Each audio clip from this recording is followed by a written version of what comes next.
ഇന്ന് രാത്രിയിൽ നിങ്ങളുടെ കൂടെ കുറച്ചു നേരം വർത്തമാനം പറയാനാണ് ഞാൻ ആഗ്രഹിക്കുന്നത്. ഞാൻ ഇവിടെ നിന്ന് നോക്കുമ്പോൾ കൊച്ചമ്പള്ളിക്കാരുടെ മുഖത്തൊക്കെ ഭയങ്കര ഗൗരവം. എന്തിനാ ഇത്രയും ഗൗരവം? റിലാക്സ് ചെയ്ത് സന്തോഷത്തോടെ വന്നിരുന്ന ഒരു മനുഷ്യന്റെ മുഖത്ത് ഒരു ചിരി കാണുന്നില്ല. ചിരിക്കാൻ മറന്നുപോയോണ്ടാണോ? അല്ല, കുഞ്ഞു പ്രായത്തിൽ ഒരു ദിവസം 400 തവണ ചിരിച്ചോണ്ടിരുന്നവരാ. ഇന്ന് നമുക്ക് ചിരിക്കാൻ പറ്റുന്നില്ല. ഞാൻ പറയും, നിങ്ങൾ സമൂഹത്തിൽ ഇറങ്ങിയ മസിൽ പിടിച്ചാ ജീവിക്കുന്നത്, വീട്ടിൽ അതിനെക്കാട്ടി മസില. പിന്നെ ഇത്തിരിയെങ്കിലും ഇതൊന്ന് അഴിച്ചു വിടേണ്ട സ്ഥലം ഏതാ? എവിടെ? പള്ളിയാണ്. അതുകൊണ്ട് നിങ്ങൾ വളരെ റിലാക്സ് ചെയ്ത് ഇരിക്കണം. ഈ സുവിശേഷം എന്ന് പറഞ്ഞാൽ കർത്താവ് പറഞ്ഞ വർത്തമാനങ്ങൾക്ക് പറയുന്ന പേരാ എന്നത് പറയുന്നത് സുവിശേഷം എന്ന് പറയുന്നത്. അവിടെ വലിയ പുൾപിറ്റ് ഒന്നും ഇല്ലായിരുന്നു. കർത്താവ് നടക്കുന്ന ഇടങ്ങളിലൊക്കെ പറഞ്ഞ വർത്തമാനങ്ങളാണ് എന്തെന്ന് പറയുന്നത് സുവിശേഷം. അതുകൊണ്ട് നമ്മൾ ഇന്ന് ഈ രാത്രിയിൽ ഒരുമിച്ചിരുന്ന് വർത്താനം പറയാൻ പോവാം. നമുക്കൊരു തണലുണ്ട്, ദൈവകൃപയുടെ തണലിൽ നമ്മൾ ഈ രാത്രി ഒരുമിച്ചിരുന്ന് എന്ത് ചെയ്യാൻ പോവാണ്? വർത്താനം പറയാൻ പോവുകയാണ്. നിങ്ങൾ പള്ളി പണിയുവാണല്ലോ, പക്ഷെ ഞാൻ പറയും, നമ്മൾ ഇന്ന് ഇവിടെ ചെയ്യാൻ പോകുന്നത് എന്തറിയോ? നമ്മൾ വീട് പണിയാൻ പോവാ. എന്ത് പണിയാൻ പോവാ? വീട് പണിയാൻ. നമ്മൾ വീട് പണിയുമ്പോൾ നമ്മൾ ശ്രദ്ധിക്കേണ്ട, നമുക്കറിയാം വീട് പണിയാൻ വേണ്ടി എന്തൊക്കെ സാധനങ്ങൾ നമ്മൾ ഉപയോഗിക്കും. മണ്ണ്, പറ, കട്ട, സിമന്റ്, കമ്പി, പിന്നെ എന്തോ തറ എല്ലാം ഉണ്ടാക്കും. ശരിയാ, കൊച്ചുങ്ങൾ പറഞ്ഞ എത്ര ശരി. അവർ വളരെ സജീവമായിട്ടാ നമുക്ക് വീട് പണിയുന്നത് എങ്ങനെയാണെന്ന് അവരുടെ മനസ്സിൽ വന്നു. അപ്പൊ ഇതൊക്കെ വെച്ചാണ് നമ്മൾ എന്ത് പണിയുന്നത്? വീട് പണിയുന്നത്. ഇനി കട പണിയുന്നത് എന്തൊക്കെ വെച്ചാ? കട പണിയുന്നത് ഇതുപോലെ തന്നെ പണിയുന്നേ. ശരിയാ. അപ്പൊ വീടും കടയും തമ്മിലുള്ള വ്യത്യാസം എന്താ? രണ്ടും പണിയുന്നത് ഒരു സാധനം വെച്ചാ. അങ്ങനാണെങ്കിൽ വീടും കടയും തമ്മിലുള്ള വ്യത്യാസം എന്താ? അപ്പോൾ വീട് പണിയുന്നത് കട്ടയും സിമെന്റും കൊണ്ടൊന്നും അല്ല. പിന്നെ പണിയേണ്ടത് എന്തുകൊണ്ടാണെന്ന് ഒരു മനുഷ്യൻ നമ്മളെ പഠിപ്പിക്കുന്നുണ്ട്. ആ പഠിപ്പിക്കുന്ന പാഠമാണ് നമ്മൾ ഇന്ന് രാത്രി പഠിക്കാൻ പോന്നേ. വിശുദ്ധ വേദപുസ്തകത്തില് ഭയങ്കര ജ്ഞാനി എന്ന് പറയുന്ന ആരെയാ? ശലോമോനെയാ. ശരിക്കും പറഞ്ഞുകൊണ്ടല്ലോ, ഈ ചുമരിന്മേൽ വളരുന്ന ഇസോപ്പ് മുതൽ ലെബാനോനിലെ ദേവദാരു വരെയുള്ള സസ്യങ്ങളെ പറ്റി കൃത്യമായി അറിയാവുന്ന സസ്യശാസ്ത്രജ്ഞനായിരുന്നു ആര്? ശലോമോൻ. ശലോമോന്റെ മനോഹരമായ പുസ്തകമാണ് സദൃശവാക്യം. സദൃശവാക്യങ്ങൾക്ക് മുമ്പുള്ള പുസ്തകം ഏതാ? സങ്കീർത്തനം. സദൃശവാക്യങ്ങൾക്ക് ശേഷമുള്ള പുസ്തകം ഏതാ? ഉത്തമഗീതോ? ബൈബിളം തുറന്നേ, ബൈബിളം തുറന്നേ. സഭാപ്രസംഗി. അപ്പൊ നോക്കിക്കേ, നമ്മൾ ലൊക്കേറ്റ് ചെയ്യാന്ന് പറയും. വിശുദ്ധ വേദപുസ്തകത്തിലെ ഓരോ പുസ്തകങ്ങളെ നമ്മൾ ലൊക്കേറ്റ് ചെയ്യുമ്പോൾ സദൃശവാക്യം എന്ന് പറയുന്ന ജ്ഞാനിയായ ശലോമോൻ എഴുതിയ ആ പുസ്തകം എവിടെയാ? അതിന്റെ ലൊക്കേഷൻ സങ്കീർത്തനങ്ങൾക്കും സഭാപ്രസംഗിക്കും ഇടയിലായി സ്ഥിതി ചെയ്യുന്ന മനോഹരമായ പുസ്തകമാണ് ഏത്? സദൃശവാക്യങ്ങൾ. ഈ സദൃശവാക്യങ്ങളിൽ ഈ ശലോമോൻ സ്ത്രീ ചിന്തയുമായി ബന്ധപ്പെടുത്തിക്കൊണ്ട് വീട് പണിയേണ്ടത് എങ്ങനെയാണെന്ന് പറഞ്ഞു വെക്കുന്നുണ്ട്.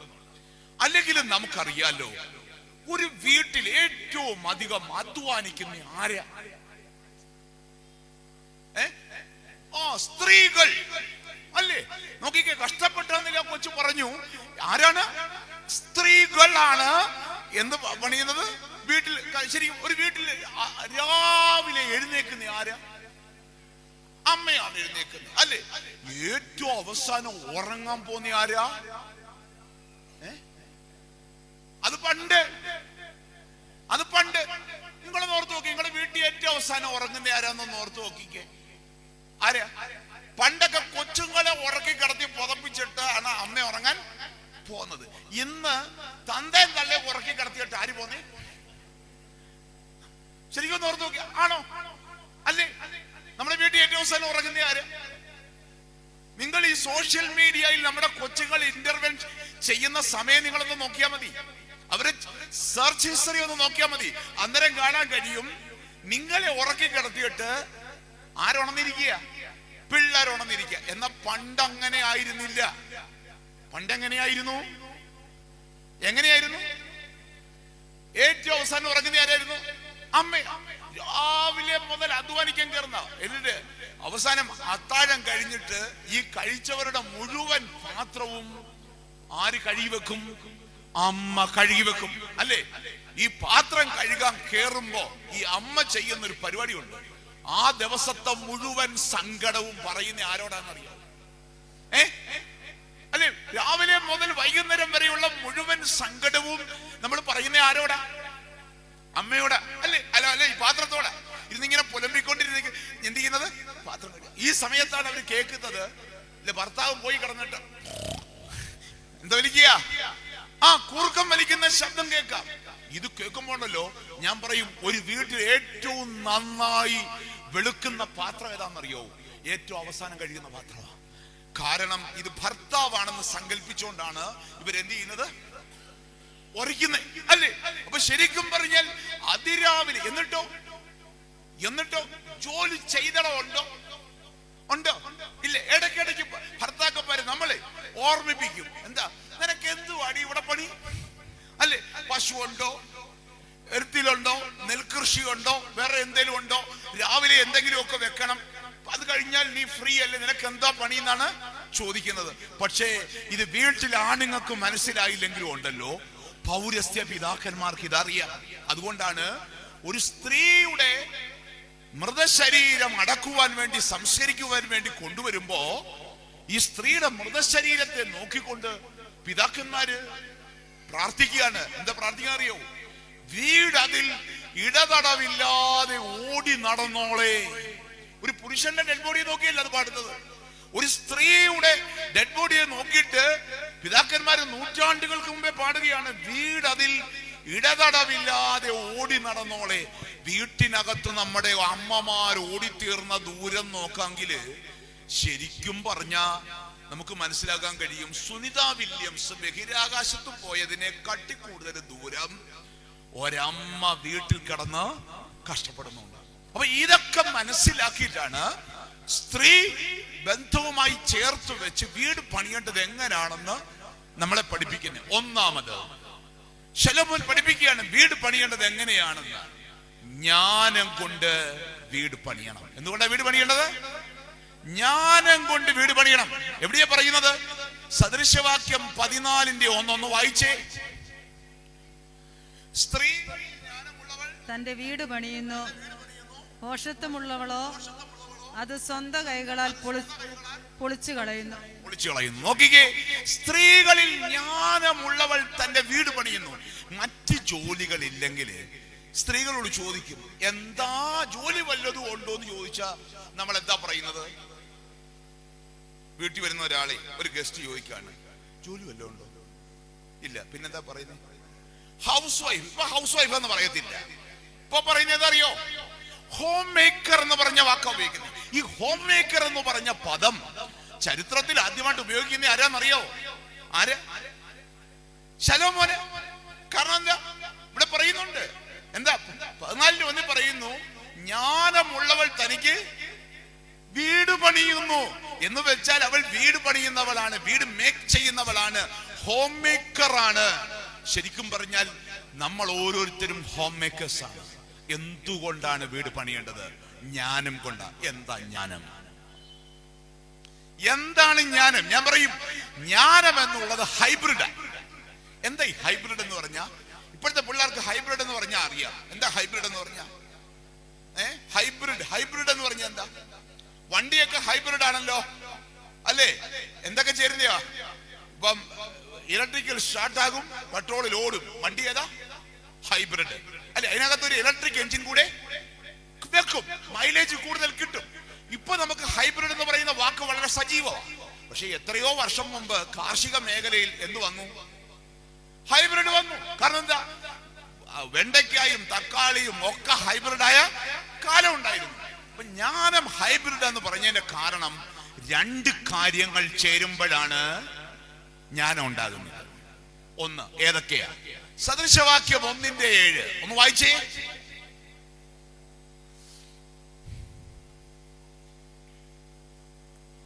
യഹോവ ഭക്തി ജ്ഞാനത്തിന്റെ ആരംഭമാകുന്നു. യഹോവ ഭക്തി ജ്ഞാനത്തിന്റെ ആരംഭമാകുന്നു. ഭക്തി ദൈവത്തോടുള്ള സ്നേഹമാണ്. അപ്പൊ ഞാൻ പറയും, ഭക്തിയും സ്നേഹവും ചേരുമ്പോഴാണ് എന്തുണ്ടാകുന്നത്? ജ്ഞാനം. അപ്പൊ രണ്ട് കാര്യങ്ങൾ ചേരുമ്പോഴാണ് വിസ്ഡം അഥവാ ജ്ഞാനം ഉണ്ടാകുന്നത്. ഏതൊക്കെയാണെന്ന് കുഞ്ഞുങ്ങൾ പറയണം കേട്ടോ. ഏതൊക്കെയാ? ഭക്തിയും സ്നേഹവും ചേരുമ്പോ എന്തുണ്ടാകുന്നു? ജ്ഞാനമുണ്ടാകുന്നു. അപ്പൊ ജ്ഞാനം ഉണ്ടാകുന്ന എന്തൊക്കെയാ? ഭക്തിയും സ്നേഹവും ചേരുമ്പോൾ എന്തുണ്ടാകുന്നു? ജ്ഞാനമുണ്ടാകുന്നു. ഇനി ഭക്തി എന്ന് പറഞ്ഞ എന്താ? ഭക്തി എന്ന് പറഞ്ഞ വാക്കുണ്ടായത് ഭജ് എന്ന് പറയുന്ന റൂട്ട് വെർബിൽ നിന്നാ. ഏതിനാ? ഭജ് എന്ന് പറയുന്ന റൂട്ട് വെർബിൽ നിന്നാ. ഇതിൽ നിന്ന് തന്നെയാ ഭജന. നിങ്ങൾ കേട്ടില്ലേ? ഭജൻ ഇതുണ്ടാക്കുന്ന ഭജ് എന്ന് പറയുന്ന റൂട്ട് വെർബിൽ നിന്നാ. അതേ വാക്കിൽ നിന്ന് തന്നെ മറ്റൊരു പദം ഉണ്ടായിട്ടുണ്ട്, നിത്യജീവിതമായിട്ട് ബന്ധമുള്ളത്. ഭുജിക്കുക കേട്ടിട്ടുണ്ടോ? ഉണ്ട്. എന്താ ഭുജിക്കുക എന്ന് പറഞ്ഞ? ഭക്ഷിക്കുക. നമ്മൾ ഭക്ഷണം കഴിക്കുന്നതിന് ഭുജിക്കുക എന്നാണോ പറയുന്നത്? ആണോ? ഒരു ഭക്ഷണ പദാർത്ഥം ചവച്ചരച്ച് ആസ്വദിച്ച് രുചി അറിഞ്ഞ് പതുക്കെ ഇറക്കുന്നതിന് പറയുന്ന പേരാ എന്തെന്ന് പറയുന്നത്? ഭുജിക്കുക. നമ്മൾ ഇന്ന് ഭുജിക്കാറില്ല, നമ്മൾ വിഴുങ്ങാറുള്ള. ആണോ അല്ലയോ? ആണ്. കാരണം എന്താ? നമ്മുടെ കൊച്ചുങ്ങള് രാത്രി, ഞാൻ നേരത്തെ പറഞ്ഞല്ലോ, കിടക്കുമ്പോ എത്ര മണിയാകും? ഈ LKG-യിലും UKG-യിലും ഒക്കെ പഠിക്കുന്ന എല്ലാം ഉറങ്ങുമ്പോ എത്ര മണിയാകും? 12 മണി, 1 മണി. ഇനി രാവിലെ സ്കൂളിൽ പോകാൻ വീട്ടിൽ 2 പിള്ളേരുണ്ടെങ്കിൽ ഞാൻ പറയും, പേരൻസ് വേറൊരു യോഗയും ചെയ്യേണ്ട കാര്യമില്ല. 2 പിള്ളേരെ എഴുന്നേപ്പിച്ചാൽ മതി. പതഞ്ജലിയുടെ യോഗസൂത്രത്തിൽ പറയുന്ന എല്ലാ ആസനങ്ങളും പുറത്തെടുത്തെങ്കിലേ ആരെഴുന്നേക്കത്തുള്ളൂ? 2 പിള്ളേർ എഴുന്നേക്കത്തുള്ളൂ അല്ലെ? ഇവത്തുങ്ങളെ എഴുന്നേപ്പിച്ച് കുളിപ്പിച്ച് ടൈം ടേബിൾ നോക്കി ടൈം ടേബിൾ എടുത്തു വെച്ച് സ്കൂൾ ബാഗ് എടുത്തു വെച്ച് യൂണിഫോം ഒക്കെ ഇട്ടു കഴിയുമ്പോഴത്തേക്ക് എന്തു വന്ന് നിൽക്കും? സ്കൂൾ ബസ് വന്ന് നിൽക്കും. അപ്പോഴാണ് അമ്മയെ ഓർക്കുന്നത്, എന്തു കൊടുത്തിട്ടില്ല? ബ്രേക്ക്ഫാസ്റ്റ് കൊടുത്തിട്ടില്ല. അമ്മയ്ക്ക് ഭയങ്കര സങ്കടമാണ്. അപ്പൊ സ്കൂൾ ബസ്സിൽ പിള്ളേരെ കയറ്റണം. പിള്ളേരുടെ വയറ്റിൽ എന്ത് കയറ്റണം? ഭക്ഷണം കയറ്റണം. പുഴുകി വെച്ച മുട്ട ഇങ്ങോട്ട് എടുത്ത് വെച്ച് വായിലോട്ട് വെച്ചോട്ട് ഒരൊറ്റ കുത്ത്. മുട്ട അകത്തോട്ടും പോകും, കൊച്ചെങ്ങോട്ടും പോകും? വണ്ടിക്കകത്തോട്ടും പോകും. നമ്മുടെ പിള്ളേർ ശരിക്കും പറഞ്ഞാ രാവിലെ ഭക്ഷണം പൂജിക്കുന്നില്ല. എന്താ ചെയ്യുന്നത്? വിഴുങ്ങ. ഇനി ജോലിയുള്ള ഭർത്താവും ഭാര്യയും ശരിക്കും നിങ്ങളൊന്ന് ആലോചിച്ച് നോക്കിക്കേ. രാവിലത്തെ ആ പോക്കൊന്ന് ചിന്തിച്ചു നോക്കുക. വീട്ടിലെ അവസാനം യഹൂദന്മാര് പെസക കഴിക്കുന്നോണക്ക രാവിലെ എന്ത് കഴിക്കുന്നത്? ബ്രേക്ക്ഫാസ്റ്റ് കഴിക്കുന്നത്. ചെന്നിട്ട് ഓഫീസിൽ ചെന്ന് 1 മണിക്കൂർ കഴിയുമ്പോൾ കൂറുള്ളവർ ചോദിക്കും, എടേ ഇന്ന് എന്ത് വരുന്നടേ ബ്രേക്ക്ഫാസ്റ്റ്? അപ്പൊ എന്തായിരിക്കും പറയാൻ പോന്നെ?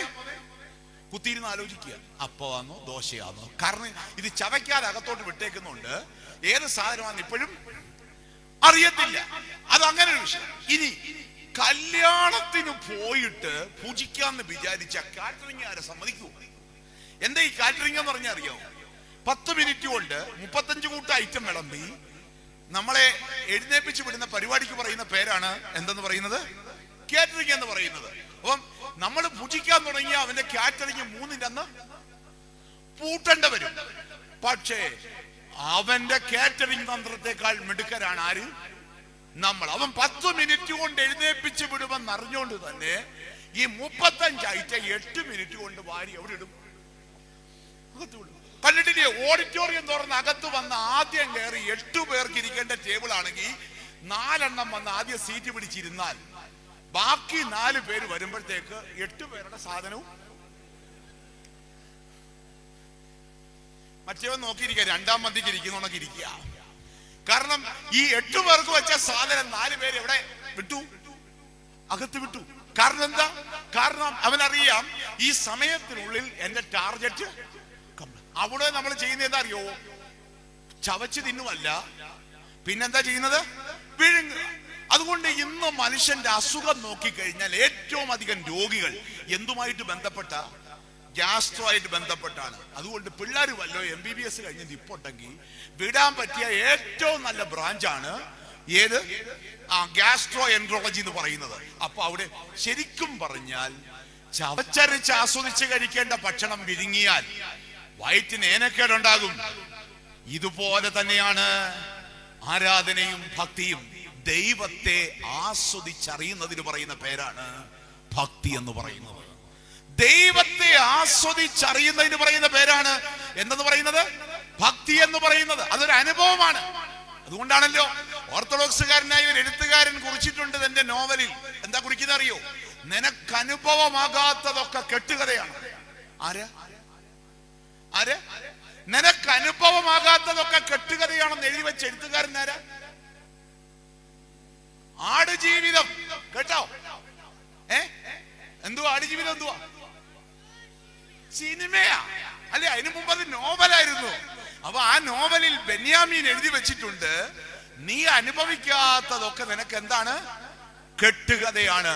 എന്നാൽ എന്നെ കേൾക്കുന്ന പ്രിയപ്പെട്ടവരെ, അനുഭവിക്കാത്തതൊക്കെ നിനക്ക് തലമുറകൾക്ക് കൈമാറാൻ പറ്റുമോ? പറ്റത്തില്ല. അതുകൊണ്ടാണ് ആരാധനയിൽ നമ്മൾ പാടുന്നത്, അനുഭവിച്ചിടുന്നോർക്കായി അനുഷ്ഠിക്കുന്ന ഈ കുർബാന. അനുഭവിക്കുക എന്ന് പറഞ്ഞാൽ എല്ലാ ഞായറാഴ്ചയും വന്ന് യാതൊരു ഒരുക്കവും കൂടാതെ വന്ന് വിശുദ്ധ കുർബാന അനുഭവിച്ചിട്ട് പോകുക എന്നുള്ളതല്ല. ഒരാരാധനയെ അനുഭവമാക്കി തീർക്കുന്നതിന് പറയുന്ന പേര്. അതുകൊണ്ടാണ് ഇന്നലകളിൽ നിങ്ങളുടെ പൂർവ്വപിതാക്കന്മാർ ആരാധനയെ അനുഭവമാക്കിയിട്ട് അത് പകർന്നു തന്നത് കൊണ്ടാണ് ഇന്ന് നിങ്ങൾക്ക് എവിടെ വരാൻ തോന്നുന്നത്? പള്ളി വരാൻ. നമുക്കിത് അനുഭവമാകാത്തത് കൊണ്ട് ഇതുവരെ നമ്മൾ ആർക്കിത് കൊടുത്തിട്ടില്ല. ആർക്കും കൊടുത്തിട്ടില്ല. അവൻ ICSE സിലബസ് കൊടുത്തു, ഇന്റർനാഷണൽ സിലബസ് കൊടുത്തു, CBSE കൊടുത്തു, മേൽത്തരം വിദ്യാഭ്യാസം കൊടുത്തു. പക്ഷേ ഇതുവരെയും നമുക്ക് അനുഭവമാകാത്ത നമ്മുടെ ആരാധന ആർക്ക് പകർന്നു കൊടുത്തിട്ടില്ല? അനുഭവിക്കുന്നവർക്ക് മാത്രമേ ഇത് എന്ത് ചെയ്യാൻ കൊടുക്കാൻ പറ്റത്തുള്ളൂ. എന്നിട്ട് നമ്മൾ പറയുകയാണ്, നമ്മുടെ കൊച്ചുങ്ങൾ ഇന്ന് എവിടില്ല? അനുഭവിച്ചെങ്കിലേ പകർന്നു കൊടുക്കാൻ പറ്റത്തുള്ളൂ. അപ്പൊ ഭക്തി അനിവാര്യമാണ്. ഞാൻ പറയും, ജീവിതത്തെ നമ്മുടെ പൂർവികർ നേരിട്ടത് ഭക്തി കൊണ്ടാ. ഇന്നലകളിലെ പ്രതിസന്ധി എന്തായിരുന്നു അറിയാവോ? ഞാൻ പറയും, ഇല്ലായ്മയായിരുന്നു ഇന്നലകളിലെ പ്രതിസന്ധി. ആണോ അല്ലയോ? ആണോ? ഇല്ലായ്മയായിരുന്നു ഇന്നലകളിലെ പ്രതിസന്ധി അല്ലേ? നമ്മളൊന്ന് ഓർത്ത് നോക്കിക്കേ, എത്രമാത്രം സഹനങ്ങൾ നമുക്കുണ്ടായിരുന്നു. ഒരു IFS സീനിയർ ഉദ്യോഗസ്ഥൻ അദ്ദേഹം പങ്കുവച്ചൊരു അനുഭവം അദ്ദേഹം പറയാണ്, എന്റെ അപ്പൻ, ഞങ്ങൾ 3 പിള്ളേരാ, അദ്ദേഹമാണ് ഏറ്റവും മൂത്തത്. ഏറ്റവും ഇളയവന് 3ാം ക്ലാസ്സിൽ പഠിക്കുമ്പോ അപ്പം മരിച്ചുപോയി. വലിയ സമ്പത്തുള്ള വീടൊന്നുമല്ല, ഒരു 3 സെന്റ് വസ്തുവിനകത്ത് ഒരു ഓലക്കുടില്, അതും ഒരു മലഞ്ചരിവില്, വേറെ വരുമാന മാർഗങ്ങളൊന്നുമില്ല. അപ്പന്റെ ശവോടൊക്കെ കഴിഞ്ഞിട്ട് എല്ലാവരും പോയി കഴിഞ്ഞിട്ട് ചെറുപ്പക്കാരിയായി ഈ അമ്മ 3 മക്കളെയും വിളിച്ച് അടുത്തിരുന്നിട്ട് വലിയവായി കരയുക. കാരണം ബാങ്ക് ബാലൻസ് ഇല്ല, വേറെ ജോലിയില്ല, അപ്പന്റെ അധ്വാനം കൊണ്ടുവരുന്ന സാധനങ്ങൾ കഴിച്ച ഇവര് ജീവിച്ചുകൊണ്ടിരുന്നത്. എന്ത് ചെയ്യും? അമ്മ വലിയവായി കരയുക. എന്നിട്ട് മക്കളോട് പറഞ്ഞു കൊടുത്തു, മക്കളെ, അടുത്ത ഞായറാഴ്ച അപ്പന്റെ ധൂപം വെച്ച് കഴിഞ്ഞിട്ട് അമ്മ അയലത്ത് വീടുകളിൽ കൂലിവേലയ്ക്ക് പോ. എന്റെ മക്കൾ 2 കാര്യം ചെയ്താൽ മതി.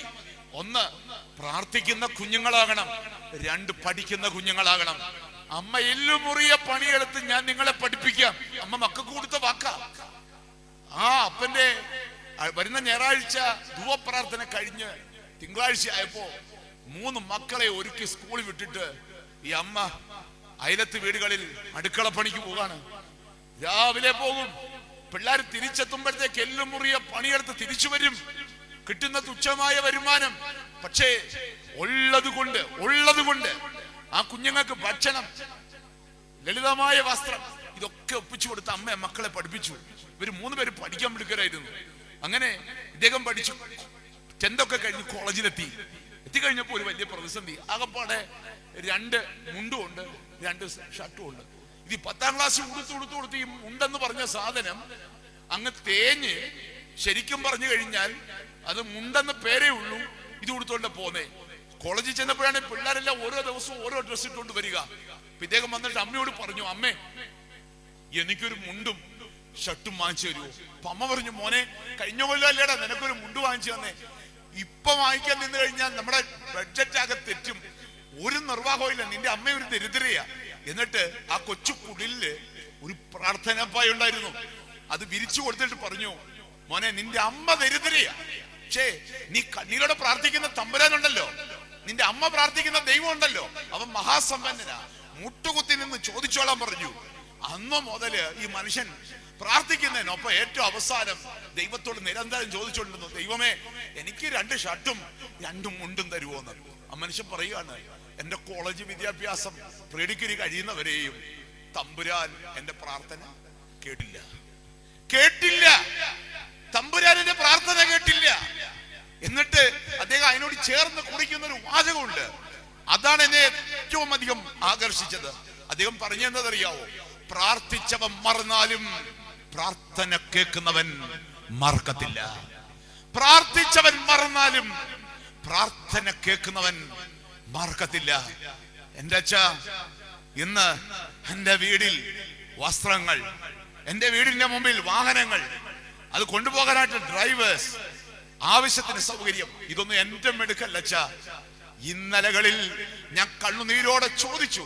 അന്ന് എനിക്ക് പരിഭവം ഉണ്ടായിരുന്നു, എന്റെ ദൈവം എന്റെ പ്രാർത്ഥന കേട്ടില്ലല്ലോ എന്ന്. പക്ഷെ ഇപ്പൊ എനിക്ക് മനസ്സിലായി, പ്രാർത്ഥിച്ചവൻ മറന്നാലും പ്രാർത്ഥന കേൾക്കുന്നവൻ മറക്കത്തില്ല. ആ സക്കറിയാവിനെയും എലിസബത്തിനെയും നോക്കിക്കേ, എത്ര പ്രാവശ്യം കണ്ണീരോടെ പ്രാർത്ഥിച്ചാണ് ഒരു കൊച്ചിന് വേണ്ടി. പ്രാർത്ഥിച്ചു കുഴഞ്ഞ് പ്രാർത്ഥിച്ചവൻ മറന്നുപോയി. പ്രാർത്ഥിച്ചവൻ മറന്നപ്പോഴാ തമ്പുരാൻ എന്തിനെ കൊടുക്കുന്നത്? കുഞ്ഞിനെ കൊടുക്കുന്നത്. ഇന്ന് നിങ്ങളുടെ കയ്യിലിരിക്കുന്നതൊക്കെ ഉണ്ടല്ലോ, ഇന്ന് നിങ്ങളുടെ കയ്യിലിരിക്കുന്ന ഓർത്ത് നോക്കിക്കേ. ഞാൻ പറയും, ഇന്നലകളിൽ നിങ്ങളുടെ പൂർവികരും നിങ്ങളും പ്രാർത്ഥിച്ചതിന്റെ റിസൾട്ടാണ് ഇപ്പൊ എവിടെ ഇരിക്കുന്നത്? നിങ്ങളുടെ കൈകളിലിരിക്കുന്നത്. ഭക്തി കൊണ്ടാണ് ഇല്ലായ്മയെ നമ്മുടെ പൂർവികർ നേരിട്ടത്. ഇന്നത്തെ കുഴപ്പം എന്താണെന്നറിയാവോ? ഇന്ന് ഇല്ലായ്മ അല്ല, ഇന്നത്തെ കുഴപ്പം സമൃദ്ധിയാണ്. ആണോ അല്ലയോ? ആണോ? ആണ്. എന്തിന്റെ കുറവാ നമ്മുടെ കൊച്ചുങ്ങൾക്കുള്ളത്? നമ്മളൊന്ന് ഓർത്ത് നോക്കിക്കേ. ഈ അടുത്ത സമയത്ത് നമ്മുടെ താലൂക്കിൽ നടന്നൊരു സംഭവമാണ്. എവിടാണെന്നൊന്നും ഞാൻ പറയണില്ല. അതായത് അപ്പൻ വിദേശത്ത്, അമ്മ ഒരു സ്കൂളിൽ അധ്യാപിക. ആ വീട്ടിൽ 2 മക്കളാണുള്ളത്. ഇളയൊരു ആൺകുട്ടി, മൂത്തൊരു പെൺകുട്ടി. ഈ ചെക്കൻ 9ാം ക്ലാസ്സിലാണ് പഠിക്കുന്നേ. അവന് ആധുനിക ബൈക്കുണ്ട്, ലാപ്ടോപ്പ് ഉണ്ട്, 2 മൊബൈലുണ്ട്. പിന്നെ അവന് ലൈസൻസ് ഇല്ലെങ്കിൽ പോലും കാറുണ്ട്, വിശാലമായ വീടുണ്ട്. ഒരു ദിവസം രാത്രി 10 മണിക്കിരുന്ന് TV കണ്ടോണ്ടിരിക്കുമ്പോ അമ്മ വന്ന് പറഞ്ഞു, മോനെ നീ ഒരു കാര്യം ചെയ്യ, TV ഓഫ് ചെയ്ത് പോയി കിടക്കാൻ പറഞ്ഞു. അവൻ വഴക്കൊന്നും ഉണ്ടാക്കിയില്ല, TV ഓഫ് ചെയ്തു. അവൻ ഉറങ്ങാൻ പോയി. രാവിലെ എഴുന്നേറ്റ് ഒരു 7 മണിയായിട്ട് ചെക്കൻ ഉണരുന്നില്ല. അമ്മ ചെന്നിട്ട് കതകിനെ മുട്ടി, കതക് തുറക്കുന്നില്ല. അയലത്തുകാരെയൊക്കെ വിളിച്ചു വരുത്തി. ചവിട്ടി തുറന്ന് നോക്കുമ്പോ കാണുന്നത് 9ാം ക്ലാസ്സുകാരൻ തൂങ്ങി നിൽക്കുക. എഴുതി വെച്ചേക്കുന്ന കുറിപ്പിനകത്ത് ഒറ്റ വാചകേ ഉള്ളൂ. എന്താ എഴുതിയേക്കുന്നതെന്നറിയാവോ? എനിക്ക് ജീവിതം മടുത്തു. ഒന്ന് ആർത്തു നോക്കിക്കേ. എന്തിന്റെ കുറവാ? നമ്മുടെ ഭാഷ പറഞ്ഞ എന്തിന്റെ കുറവാ? എന്തിനെങ്കിലും കുറവുണ്ടോ? ഇല്ല. പക്ഷെ ഒരു കുറവുണ്ടായിരുന്നു. എന്താ കുറവാന്നറിയോ? അവിടെ പ്രാർത്ഥിക്കുന്ന ഒരു പായില്ലായിരുന്നു, ഒരുമിച്ചിരുന്ന് പ്രാർത്ഥിക്കുന്ന ഒരിടമില്ലായിരുന്നു. ഞാൻ പറയും, എന്ന് നമ്മുടെ വീടുകളിൽ നിന്ന് പ്രാർത്ഥനയ്ക്കുള്ള പായ മടക്കി ദൂരത്തെറിഞ്ഞോ, അന്ന് തുടങ്ങി നമ്മുടെ വീടുകളിൽ അപജയം. അതുകൊണ്ട് എന്നെ കേൾക്കുന്ന പ്രിയപ്പെട്ടവരെ, വീട് പണിയാൻ ആഗ്രഹിക്കുന്നെങ്കിൽ നിങ്ങൾ പ്രാർത്ഥിക്കുന്ന പായ വലിച്ചു ദൂരെ കളഞ്ഞിട്ടുണ്ടോ? നിങ്ങളുടെ വീടുകളിൽ സന്ധ്യാപ്രാർത്ഥനയിലെയോ പ്രഭാത പ്രാർത്ഥനയിലെയോ? ഞാൻ പറയും, നിങ്ങളുടെ വീടിന്റെ മുഴുവൻ അസ്വസ്ഥതയും മാറിക്കിട്ടും, നിങ്ങളുടെ വീടിന്റെ മുഴുവൻ പ്രതിസന്ധികളും മാറിക്കിട്ടും. ഇന്ന് രാത്രിയിൽ കൺവെൻഷൻ കഴിഞ്ഞ് വീട്ടിൽ തിരിച്ചു ചെല്ലുമ്പോൾ നിങ്ങൾ ചെയ്യേണ്ട കാര്യം, കുടുംബമായിട്ട് ഒരുമിച്ചിരുന്ന തമ്പുരാനെ പാടിക്കീർത്തിച്ച് ദൈവത്തെ സ്തുതിക്കണം. ഞാൻ പറയും, നിന്റെ വീട്ടിൽ അത്ഭുതകരമായ വിടുതലിന്റെ അനുഭവം ഉണ്ടാകും.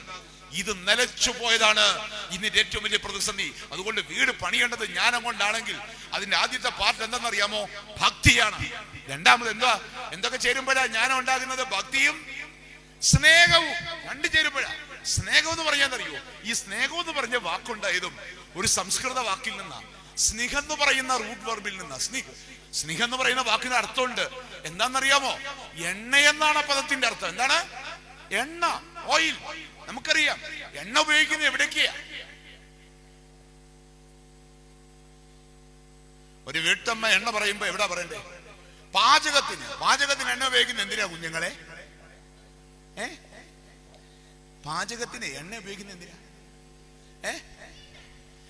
ടേസ്റ്റ് കിട്ടാൻ. മിടുക്കം പിള്ളേരിൽപ്പോണ്ട് കേട്ടോ. ടേസ്റ്റ് കിട്ടാൻ വേണ്ടിയാ. ഇപ്പൊ എണ്ണ ഇത്തിരി കുറച്ച് വെച്ചേക്ക. കാരണം അറിയോ, വെളിച്ചെണ്ണയ്ക്ക് ഇപ്പൊ എത്ര? 500 രൂപ വിലയുണ്ട് ഇപ്പൊ എണ്ണ ഉപയോഗം. ഇപ്പൊ അമ്മമാര് ഈ വെളിച്ചെണ്ണ ഇങ്ങനെ എടുത്ത് കാണിക്കത്തേ ഉള്ളൂ, അല്ലേ? കാരണം 500 രൂപ ഇപ്പം വെളിച്ചെണ്ണയുടെ വിലയാണ്. അപ്പൊ എണ്ണ അടുക്കളയിൽ നമ്മൾ ഉപയോഗിക്കുന്ന എന്തിനു വേണ്ടിയാ? അപ്പൊ അടുക്കളയിൽ എണ്ണയുടെ സാന്നിധ്യം രുചിയുടെ അടയാളമാണ്, രുചിയുടെ ടേസ്റ്റിന്റെ അടയാളമാണ്. 2, വീട്ടിൽ പിന്നെ എവിടെ എണ്ണ ഉപയോഗിക്കുന്നത്? വിളക്കിൽ എണ്ണ ഉപയോഗിക്കും, അല്ലേ? വിളക്കിൽ എന്തിനാ എണ്ണ ഉപയോഗിക്കുന്നേ? എന്തിനാ? വെളിച്ചവും തെളിച്ചവും കിട്ടാൻ എന്നുപയോഗിക്കും, എണ്ണ ഉപയോഗിക്കും. 3, യന്ത്രങ്ങളിൽ എണ്ണ ഉപയോഗിക്കും. എന്തിനു വേണ്ടിയാ? എന്തിനു വേണ്ടിയാ? ഫ്രിക്ഷൻ കുറയ്ക്കാൻ, അല്ലേ? ഘർഷണം കുറയ്ക്കാൻ വേണ്ടിയാണ്, ലൂബ്രിക്കേഷൻ കിട്ടാൻ വേണ്ടിയാണ് എണ്ണ ഉപയോഗിക്കുന്നത്. ഇനി നമുക്കറിയാം വാഹനത്തിൽ എണ്ണ ഉപയോഗിക്കും. എന്തിനു വേണ്ടിയാ? വണ്ടി ഓടണമെങ്കിൽ എണ്ണ വേണം, അല്ലേ? ഓടുവാൻ എണ്ണ ഉപയോഗിക്കും. ഇനി എണ്ണ ഉപയോഗിക്കുന്ന എവിടെ? ഇപ്പോഴും പറയേണ്ട സ്ഥലം പറഞ്ഞില്ല. എവിടെ? തല എണ്ണ പുരട്ടുന്ന എന്തിനാ പിള്ളേരെ? മുടി വളരാൻ, ഗംഭീരം. ആരോ എണ്ണ കമ്പനിക്കാർ പറഞ്ഞു കൊടുത്തിട്ടുണ്ട് എന്തിനു വേണ്ടി എണ്ണ പുരട്ടുന്നേ? മുടി വളരാൻ. അപ്പൊ ആണുങ്ങൾ എണ്ണ പുരട്ടുന്നത് എന്തിനു വേണ്ടി? എണ്ണ പുരട്ടുന്നത് എന്തിനു വേണ്ടി? ഞാൻ പറയാം, നമ്മുടെ ശരീരത്തിൽ ഏറ്റവും അധികം ചൂട് പിടിക്കുന്ന അവയവം ഏതാണെന്നറിയോ? ഏതാ? തലയാ, അല്ലേ? തലവേദന എടുക്കാത്ത ഏതെങ്കിലും മനുഷ്യൻ ഇരിപ്പുണ്ടോ? ഉണ്ടോ? തലവേദന എടുക്കാത്ത ഏതെങ്കിലും ഒരു മനുഷ്യൻ ഇരിപ്പുണ്ടോ ഇത്രയും കാലത്തിനിടെ? ഇല്ല, അല്ലേ? എന്തുകൊണ്ടാ? എന്ത് ടെൻഷൻ വന്നാലും, എന്ത് കാര്യങ്ങൾ വന്നാലും ഏറ്റവും അധികം ചൂട് പിടിക്കുന്ന സ്ഥലം ഏതാ? തലയാ. പ്രത്യേകിച്ച് ശൈത്യരാജ്യങ്ങളെ ആവശ്യമില്ലെങ്കിലും ഉഷ്ണമേഖലാ രാജ്യങ്ങളിലെ മനുഷ്യർക്ക് പുറത്തുനിന്നുള്ള ചൂടും ചിന്തകളുടെ ചൂടും ജീവിതത്തിന്റെ ഭാരവും കയറുമ്പോ തലയ്ക്ക് എപ്പോഴും എന്തായിരിക്കും? ചൂടാ. അതുകൊണ്ടാണ് ഉഷ്ണമേഖലാ രാജ്യങ്ങളിൽ താമസിക്കുന്ന മനുഷ്യർ തലയിൽ എന്തു പുരട്ടും? എണ്ണ. എന്തിനു വേണ്ടിയാ? തല തണുക്കാൻ വേണ്ടി. ഇനി മേലെ പറഞ്ഞു പോയേക്കരുത് മുടി വളരാൻ വേണ്ടിയാന്ന്, കേട്ടോ? അപ്പോ എന്തിനു വേണ്ടിയാണ് എണ്ണ പുരട്ടുന്നത്? തല തണുക്കാൻ വേണ്ടിയാണ്. പക്ഷെ ഇപ്പോഴത്തെ പിള്ളേർ എണ്ണ പുരട്ടുവോ? ഇല്ല. അതുകൊണ്ട് എന്താ? ഇന്നിപ്പോ പുതിയ പഠനങ്ങൾ പറയുന്നത് അതായത് മാനസിക രോഗികളുടെ എണ്ണ എടുത്താൽ 100 പേരിൽ 40 പേർക്ക് എന്തിന്റെ അസുഖ? മാനസിക രോഗം, ഡിപ്രഷൻ. അപ്പോ ഇത് നോക്കിക്കഴിഞ്ഞാൽ ഇതിന് ഒരു കാരണം ഞാൻ പറയും, ഉഷ്ണമേഖല രാജ്യങ്ങളിലെ മനുഷ്യർ തല എന്തു പുരട്ടണം? അതുകൊണ്ടാണ് പൈത്യം പിടിച്ചിട്ട് ഈ മാനസിക അസുഖം പിടിച്ചിട്ട് ആയുർവേദത്തിൽ ചികിത്സയ്ക്ക് പോയാൽ എന്താ ചെയ്യുന്നേ? തളം വെക്കും. എന്ത് ഈ തളം വെക്കും എന്ന് പറഞ്ഞ? പിന്നെ 45 വയസ്സുണ്ടായ 45 കൊല്ലമായിട്ട് ഇവൻ പുരട്ടാത്ത എണ്ണ ഈ ഡോക്ടറെ 3 മാസം കൊണ്ട് ഇവന്റെ തലയിലോട്ട് പിടിച്ചങ്ങ് ഒഴിക്കും. തല എണ്ണ ഒഴിച്ച് തണുത്ത് കഴിയുമ്പോഴത്തേക്ക് അവന്റെ അസുഖം മാറിക്കിട്ടും. അതുകൊണ്ട് എന്നെ കേൾക്കുന്ന പ്രിയപ്പെട്ടവരെ, അപ്പൊ തലയിൽ എണ്ണ പുരട്ടുന്ന എന്തിനു വേണ്ടിയാ? വെളിവ് കിട്ടാനും തെളിവ് കിട്ടാനും. അപ്പൊ 4 കാര്യങ്ങൾ നമ്മൾ മനസ്സിലാക്കി. അടുക്കളയിൽ എണ്ണ രുചി, അല്ലേ? വിളക്കിൽ എണ്ണ വെളിച്ചവും തെളിച്ചവും. യന്ത്രങ്ങളിൽ എണ്ണ ഘർഷണം കുറയ്ക്കാൻ. പിന്നെ വാഹനങ്ങളിൽ എണ്ണ മൈലേജ് കിട്ടാൻ. തലയിൽ എണ്ണ വെളിവും തെളിവും കിട്ടാൻ. സ്നേഹം ഇതുപോലെ. ഞാൻ പറയും, അടുക്കളയിൽ എണ്ണ രുചിയാണെങ്കിൽ ജീവിതത്തിൽ സ്നേഹം രുചി പകരുന്നതാണ്. ടേസ്റ്റ്ഫുൾ ലൈഫ്, രുചി പകരുന്ന ജീവിതം. ഇനി വിളക്കിൽ എണ്ണ വെളിച്ചമാണെങ്കിൽ ഞാൻ പറയും, ജീവിതത്തിൽ സ്നേഹമുണ്ടെങ്കിൽ ആ ജീവിതത്തിൽ വെളിച്ചവും കാണും തെളിച്ചവും കാണും. ഇനി യന്ത്രങ്ങൾ എണ്ണ ഉപയോഗിക്കുന്നതിന് വേണ്ടിയാ? ഘർഷണം കുറയ്ക്കാൻ വേണ്ടിയാണ്, അല്ലേ? കുടുംബജീവിതം ആകുമ്പോ എന്തുണ്ടാകും? നമ്മൾ പറയാറുണ്ടല്ലോ, ചട്ടിയും കലവും ആകുമ്പോ തട്ടിയും മുട്ടിയും കിടക്കും, അല്ലേ? എത്ര കൊല്ലം കൊണ്ട് തട്ടാനും മുട്ടാനും തുടങ്ങിയ കുറെ കാലമായി, അല്ലേ? എന്നിട്ട് പൊട്ടിയോ? ഇല്ല. എന്തുകൊണ്ടാ? തട്ടിയിട്ടും മുട്ടിയിട്ടും പൊട്ടാത്തതിന്റെ കാരണം എന്താ? സ്നേഹമുള്ളത് കൊണ്ടാ. സ്നേഹമാകുന്ന ലൂബ്രിക്കേഷൻ ഇങ്ങനെ ഇറ്റിച്ചു കൊടുക്കുന്നത് കൊണ്ടാണ് തട്ടിയിട്ടും മുട്ടിയിട്ടും പൊട്ടാതിരിക്കുന്നത്. ഒന്ന് ഓർത്ത് നോക്കിക്കേ, എത്ര കൊല്ലം കൊണ്ട് തട്ടിയും മുട്ടിയോ. അത് കഴിഞ്ഞ് നമുക്കറിയാം വാഹനങ്ങളിൽ എണ്ണ ഉപയോഗിക്കുന്നു. എന്തിനു വേണ്ടിയാ? ഓടാൻ വേണ്ടി. എത്ര കൊല്ലമായി ഓടാൻ തുടങ്ങിയിട്ട്? 65 കൊല്ലം 55 കൊല്ലം ഒക്കെ ആയി. എന്തുകൊണ്ട്? ഇപ്പോഴത്തെ കല്യാണം കഴിച്ചിട്ട് ഈ ചെറുക്കനും വേണ്ടും പടിഞ്ഞാറോട്ട് പോകുമ്പോൾ ഞങ്ങൾ നോക്കിയെന്ന് പ്രാർത്ഥിക്കും, തമ്പുരാനെ എത്ര കാലമായി ഈ വണ്ടി ഓടുന്നേ, അല്ലേ? കാരണം എന്താണെന്നറിയോ? കല്യാണത്തിന് ചൊല്ലുന്ന ഒരു പ്രാർത്ഥനയുണ്ട്. വണ്ടിക്കകത്ത് എണ്ണ കത്തിയെങ്കിലേ വണ്ടി ഓടത്തുള്ളൂ. കല്യാണത്തിന് ചൊല്ലുന്ന പ്രാർത്ഥന എന്തറിയോ? ദൈവമേ, സ്നേഹമാകുന്ന കല്യാണം കഴിച്ചവരൊന്ന് കൈപൊക്കി. ഓ, ക്രോണിക് ബാച്ചിലേഴ്സാ കേട്ടോ. അപൂർവം ചെല്ലൊക്കെ ഉള്ളു കല്യാണം കഴിച്ചത്. ഇരിക്കുന്ന ഇരിപ്പ് കണ്ടു കഴിഞ്ഞാൽ മാട്രിമോണിയലി പരസ്യം കൊടുത്തിട്ട് ഇരിക്കുന്ന ഇരിപ്പാ. എന്ത് കത്തണം ദൈവമേ, സ്നേഹമാകും. രണ്ട് കല്യാണത്തിന് വിളിച്ച ഇപ്പൊ കല്യാണത്തിന് പോകത്തില്ലല്ലോ.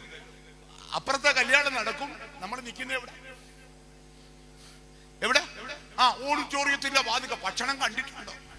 അല്ലെ, നിപ്പൊക്കെ കാണണം ആകാംക്ഷയോടെ. അപ്പൊ അതുകൊണ്ട് ഈ ആരാധന നമുക്ക് പലപ്പോഴും അന്യമായി പോവുക. ദൈവമേ, സ്നേഹമാകുന്ന അഗ്നി കൊണ്ട് ഇവരെ ജ്വലിപ്പിക്കണമേ. ആരാധനയെ പ്രാർത്ഥിക്കുക. ഇവരുടെ ജീവിതത്തിൽ സ്നേഹം ജ്വലിച്ചെങ്കിലേ ഈ കുടുംബജീവിതം മുമ്പോട്ട് പോകത്തുള്ളൂ. സ്നേഹം ഇന്ന് ജ്വലിക്കുന്നില്ല. അതാണ് അടിസ്ഥാനമായ പ്രശ്നം. സ്നേഹം ജ്വലിച്ചെങ്കിലേ ജീവിതം മുമ്പോട്ട് പോകത്തുള്ളൂ. അതിന് പകരം ഇന്നെന്താ? അയ്യോ, ചെറുക്കം വരുന്നത് എവിടെങ്കിലും കിടക്കുന്ന കാളവണ്ടിയില്, കോണ്ടസായില്, പഴയ കാറ്. ഇപ്പൊ പഴമയാണല്ലോ ഇപ്പോഴത്തെ ട്രെൻഡ്. തള്ളിപ്പിടിച്ച വണ്ടിയൊക്കെ, കാറൊക്കെ തള്ളിക്കൊണ്ടാ കൂട്ടുകാർ സഹിതം കൊണ്ടുവന്ന് നിർത്തുന്നേ. കല്യാണം കഴിഞ്ഞിട്ട് ഇനി ഓടിച്ചോടിച്ച് വരും. തമ്പുരാനെ കണ്ടോണ്ട് നിൽക്കാൻ നിർവാഹമില്ല കേട്ടോ. ജീവിതത്തിൽ ഒരിക്കൽ പോലും സ്കൂളിൽ പഠിക്കുമ്പോ യുവജനോത്സവത്തിന് പോലും വേദി കയറാത്ത തന്തേം തള്ളയുടെ എന്തോ ഒരു ഡാൻസാന്നറിയാം. എന്തോ ഒരു ഡാൻസ്. വല്യപ്പൻ ഡാൻസ് കളിക്കുന്നു, വല്യമ്മ ഡാൻസ് കളിക്കുന്നു, തന്ത ഡാൻസ് ചെയ്യുന്നു, തള്ള ഡാൻസ് ചെയ്യുന്നു. ലോകത്തില്ലാത്ത കോപ്രായങ്ങളെല്ലാം എവിടെ കാണിച്ചു കൂട്ടുക? ഈ വേദിയിൽ കാണിച്ചു കൂട്ടുക. ഇതും കഴിഞ്ഞിട്ട് ഈ തകർപ്പും കഴിഞ്ഞ് ഇറങ്ങിപ്പോയിട്ട് ഒരു 3 മാസം കഴിയുമ്പോ വരുന്നുണ്ട്, അച്ഛാ എന്താ പൊട്ടാറായി. കാരണം എന്താ? മൈലേജ് ഇല്ല. ഇവൻ വിചാരിക്കുന്നത് എന്തറിയോ? ഈ പണത്തിന്റെ കസർത്താണ് ജീവിതം എന്നാ ചിന്തിക്കുന്നത്. ധനത്തിന്റെ കസർത്താണ് ജീവിതം എന്നാ ചിന്തിക്കുന്നത്. അല്ല, ജീവിതത്തിൽ സ്നേഹം കത്തണം. സ്നേഹം കത്തിയില്ലെങ്കിൽ അധികകാലം പോകത്തില്ല. അതുകൊണ്ട് എന്നെ കേൾക്കുന്ന പ്രിയപ്പെട്ടവരെ, ജീവിതത്തിൽ സ്നേഹം ഉണ്ടെങ്കിലേ വണ്ടി കുറച്ചാള് ഓടത്തുള്ളൂ. പിന്നോ ഇന്നത്തെ കുടുംബജീവിതത്തിന് വെളിവും തെളിവും ഉണ്ടോ? നമ്മളൊന്ന് ഓർത്തു നോക്കിക്കേ. വെളിവ് തലയെണ്ണ പറയുന്നത് എന്തിനു വേണ്ടിയാ? വെളിവ്. ഇപ്പോഴാണ് കലികാലമാണ്. ഈ അടുത്ത സമയത്ത് കല്യാണം കഴിഞ്ഞ് 11 മാസം കഴിഞ്ഞുള്ളൂ, അടുത്ത് വന്നേക്കുന്നു. എന്താ? ഒരു പ്രശ്നമുണ്ട്. രണ്ടും ഭയങ്കര ദേഷ്യക്കാരാ. അല്ലേ? അല്ലെങ്കിൽ ഇപ്പൊ ദേഷ്യം കൂടുതലാണോ? ആണോ അല്ലയോ? ആണ്. അച്ചായന്റെ ദേഷ്യം ഇരിക്കുന്നത് എവിടെ? മൂക്കിന്റെ അറ്റത്താ. കാരണം അതിനപ്പുറത്ത് വേറെ രാജ്യമാണ്. ഇനി അപ്പുറത്തോട്ട് പോണെങ്കിൽ വിസയൊക്കെ വേണം. അതുകൊണ്ട് കോപം ഇരിക്കുന്നത് എവിടെ? മൂക്കിന്റെ അറ്റത്ത്. ഇനി വീട്ടിൽ അമ്മാമ്മയുടെ കോപം ഇരിക്കുന്നത് അത് തിളച്ച എണ്ണ കാണുമ്പോ ചാടാനിരിക്കുന്ന കടുകിന്റെ കൂട്ടിരിക്കുക. അല്ലെ? പൊട്ടിത്തെറിക്കാൻ വേണ്ടി അത്രയും കോപം. ഈ 2 എണ്ണത്തെക്കാട്ടി കോപം ആർക്കാന്നറിയാവോ? ഇപ്പോഴത്തെ പിള്ളേർക്കാ. ഈ LKG UKG ഒക്കെ പഠിക്കുന്ന തിരിഞ്ഞങ്ങോട്ട് നിന്ന് കഴിഞ്ഞാ, അല്ലെ, കയ്യും കൂപ്പി നമ്മൾ നിൽക്കും. എന്താ? പണ്ടൊക്കെ നമ്മൾ അപ്പന്റെ അമ്മയുടെയും പുറകെ നടക്കായിരുന്നു പ്രോഗ്രസ് കാർഡ് ഒപ്പിടാൻ. ആണോ? ആന്ന്. ഇന്നിപ്പോ നമ്മൾ ആരെ പുറകെ നടക്കുക? പിള്ളേരെ പറയും, മോനെ ഒപ്പിടണോടാ. കാരണം പേടിയാണ്. കോപിക്കുന്ന കാലം. അതുകൊണ്ട് 2 IT ദമ്പതികൾ അതിന്റെ അടുത്ത് വന്ന് പരിപാടി സംസാരിച്ചപ്പോ 2 പേർക്കും ഭയങ്കര കോപം മാത്രമല്ല, കോപം വന്ന കൈയിരിക്കുന്ന എറിഞ്ഞു പൊട്ടിക്കും. 2 എണ്ണോടെ ചേർന്ന് 11 മൊബൈൽ ഫോണായി 11 മാസം കൊണ്ട് എറിഞ്ഞു പൊട്ടിച്ച്. ദേഷ്യം വരുമ്പോ എറിഞ്ഞു പൊട്ടിക്കുന്നത് എന്താ? ആവശ്യത്തിന് പണമുണ്ട്, ഇന്ന് പൊട്ടിക്കും നാളെ വാങ്ങിക്കും. കയ്യിലിരിക്കുന്ന സാധനം എന്താണ്? ഞാൻ വിചാരിച്ചു ഇവന്റെയൊക്കെ വീടിന്റെ അടുത്തൊരു മൊബൈൽ കട തുടങ്ങി അങ്ങ് രക്ഷപിടിച്ചാനെ. അല്ലെ? ശരിക്കും പറഞ്ഞു കഴിഞ്ഞാൽ നമ്മളൊന്ന് ഓർത്ത് നോക്കിക്കേ, വെളിവും തെളിവും ഇല്ല ഇന്നത്തെ കുടുംബജീവിതത്തിന്. വെളിവുണ്ടാകണമെങ്കിൽ, തെളിവുണ്ടാകണമെങ്കിൽ ജീവിതത്തിൽ എന്ത് വേണം? സ്നേഹം വേണം. അതുകൊണ്ടാ ശലോമോൻ പറയുന്നത്, നീ വീട് പണിയുന്നത് കല്ലുകൊണ്ടും സിമെന്റ് കൊണ്ടും പിന്നെ ലോകത്തില്ലാത്ത എല്ലാ സാധനങ്ങളും വാങ്ങിച്ച് അതിനകത്ത് നിരത്തി വെച്ചിട്ടല്ല, ജ്ഞാനം കൊണ്ട് വേണം വീട് പണിയാൻ. ജ്ഞാനം എന്ന് പറഞ്ഞാൽ 2 കാര്യങ്ങൾ ചേരുന്നതാ. ഏതൊക്കെ ചേരുന്നതാ മക്കളെ? ഭക്തി. സ്നേഹവും ഭക്തിയും കൊണ്ടാണ് ജ്ഞാനമുണ്ടാകുന്നത്. ജ്ഞാനം കൊണ്ട് വീട് പണിയണം. 2, എന്തുകൊണ്ടാ വീട് പണിയേണ്ടത്? സദൃശവാക്യം 19:14 വായിച്ചിട്ട്.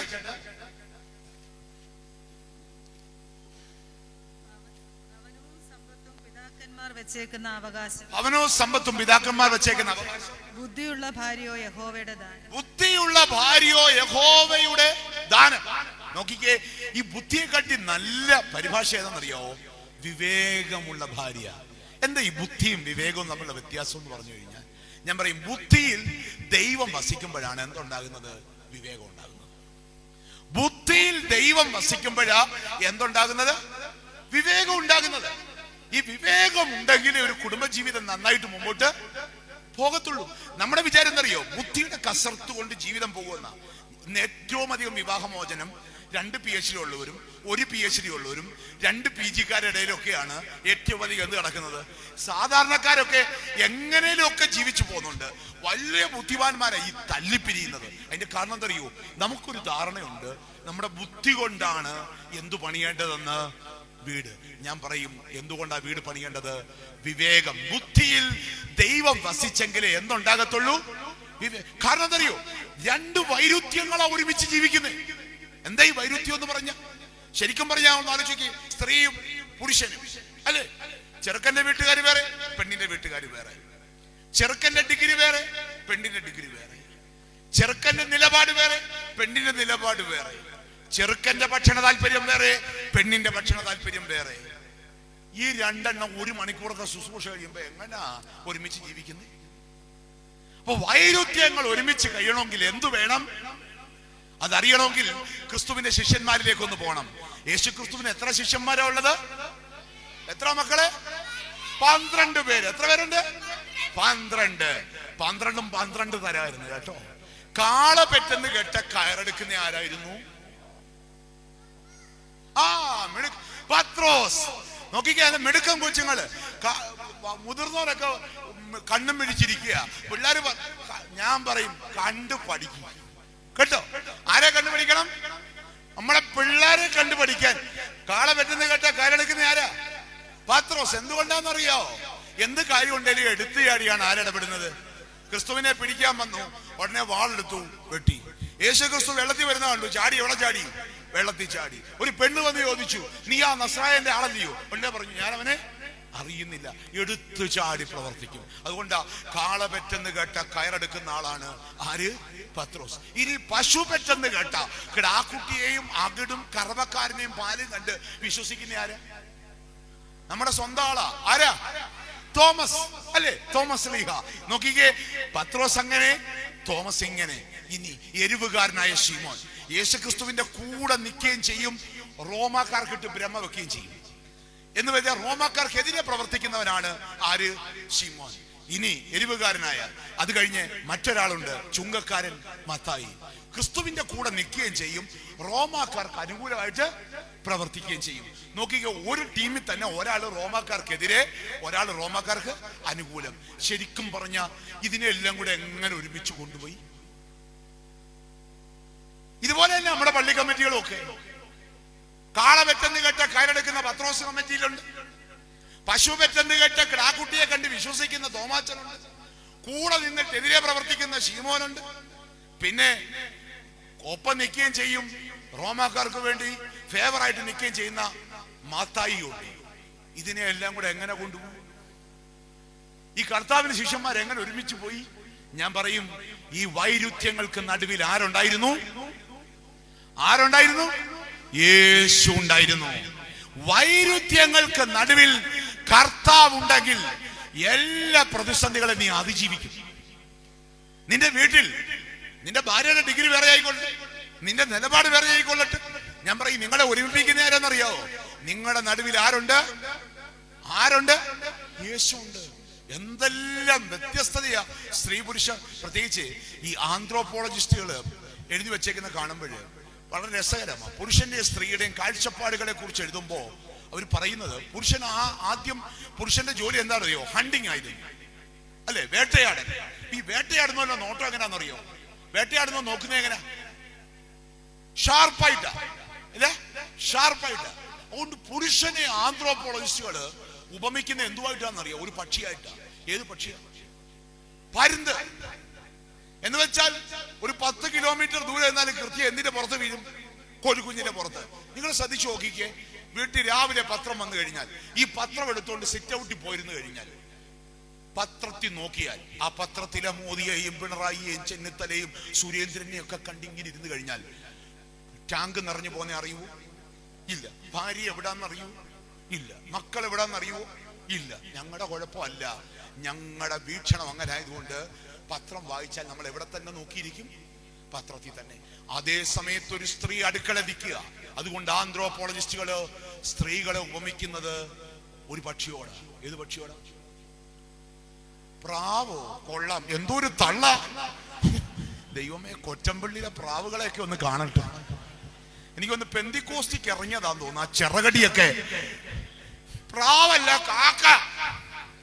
ബോധിച്ചു കാണത്തില്ല കേട്ടോ, നിറോ ഇഷ്ടമല്ല അല്ലേ? കാക്കയുടെ കൂട്ട. കാക്കയ്ക്ക് എത്ര കണ്ണുണ്ട്? 2 കണ്ണ് അല്ലേ? പക്ഷെ ഏതെങ്കിലും സൈഡിൽ നിന്ന് കല്ലെറിയാൻ പറ്റുമോ? ഇല്ല. 2 കണ്ണും കൊണ്ടിരുന്നാ മതി, 4 വശത്തും കാഴ്ച. ഏതാണ്ട് ഇവിടെ ഇപ്പൊ കൺവെൻഷൻ കേൾക്കുമെന്ന് പറഞ്ഞ് 2 കണ്ണും തള്ളിച്ച് ഇങ്ങോട്ടിരിക്കുക. പക്ഷെ നോട്ടം മൊത്തത്തില അല്ലേ? ശരിക്കും പറഞ്ഞാൽ ഒരു സ്ത്രീ അടുക്കള നിന്നാ മതി, ടാങ്ക് നിറഞ്ഞാൽ അറിയും. പിള്ളേർ എവിടാന്ന് അറിയും. ഇനി പുറത്ത് മുറ്റത്ത് എവിടെയെങ്കിലും ആണെങ്കിൽ നമുക്കറിയാം, പുരുഷനെക്കാട്ടിൽ സ്ത്രീക്ക് മറ്റൊരു കഴിവുണ്ട്. പുരുഷനെക്കാട്ടിൽ സ്മെൽ അറിയാനുള്ള ശേഷി 40% കൂടുതൽ ആർക്കാന്നറിയാവോ? സ്ത്രീക്ക്. അതുകൊണ്ടാണ് ദോശക്കല്ലേ കിടക്കുന്ന ദോശ കരിഞ്ഞാൽ മുറ്റത്ത് നിൽക്കുന്ന ഭാര്യ അറിയും. പക്ഷേ ഈ ദോശക്കല്ലിന്റെ അടുത്തിരിക്കുന്ന ഭർത്താവ് വലിച്ചിരിക്കത്തേ ഉള്ളൂ. അറിയോ? അറിയത്തില്ല. സ്ത്രീ അപ്പുറത്ത് നിന്നുകൊണ്ട് വിളിച്ചു പറയും, എന്താ മനുഷ്യ അവിടെ എന്തോ കഴിയുന്നു. ഇനി ഇത്രയും തിരക്കിനിടെ നിന്നാ പോലും ഇവർ അടുക്കളയിൽ ഇടയ്ക്കിടയ്ക്ക് വന്ന് സിറ്റ് ഔട്ട് ഇരിക്കുന്ന ഭർത്താവിനെ നോക്കും. എന്തിനാ നോക്കുന്നതെന്നറിയാവോ? ഇങ്ങേരുടെ നോട്ടം പത്രത്തിലാണോ അതോ അയലത്ത് വീട്ടിലോട്ടാണോ അറിയാൻ വേണ്ടിയാ. അപ്പോ ശരിക്കും പറഞ്ഞു കഴിഞ്ഞാൽ വിശാലമായ നോട്ടം. അപ്പം ആന്ത്രോപോളജിസ്റ്റ് പറയുന്നത്, ഒരു ത്രികോണം എടുത്താൽ ത്രികോണത്തിന്റെ ചെവിട് പോലാണ് ആരുടെ നോട്ടം? സ്ത്രീയുടെ. ത്രികോണത്തിന്റെ അഗ്രം പോലാണ് ആരുടെ നോട്ടം? പുരുഷന്റെ. എന്ന് വെച്ചാൽ ഷാർപ്പായിട്ടുള്ള കാഴ്ചപ്പാടിനെയും വിശാല കാഴ്ചപ്പാടിനെയും ഒരുമിച്ച് നിർത്തിയാണ് ദൈവം എന്ത് സൃഷ്ടിച്ചിരിക്കുന്നത്? കുടുംബം. ഈ വൈരുദ്ധ്യം ഉണ്ടെങ്കിലും വിവേകത്തോടെ നിലനിൽക്കണമെങ്കിൽ ഇതിന്റെ നടുവിൽ ആര് വേണം? യേശു. വിവേകം എന്താണെന്ന് ഒരു വ്ളോഗ് എഴുത്തുകാരൻ കുറിക്കുന്നുണ്ട്. വിവേകം എന്താണെന്ന് ഒരു വ്ളോഗ് എഴുത്തുകാരൻ കുറിക്കുന്നു. എന്താ കുറിക്കുന്നതെന്നറിയാവോ? അവർ കുറിക്കുന്നത് ഇങ്ങനെയാണ്: നോക്കാതെ കാണണം, പറയാതെ കേൾക്കണം, ചോദിക്കാതെ മനസ്സിലാക്കണം. അതിനു പറയുന്ന പേരാണ് വിവേകം.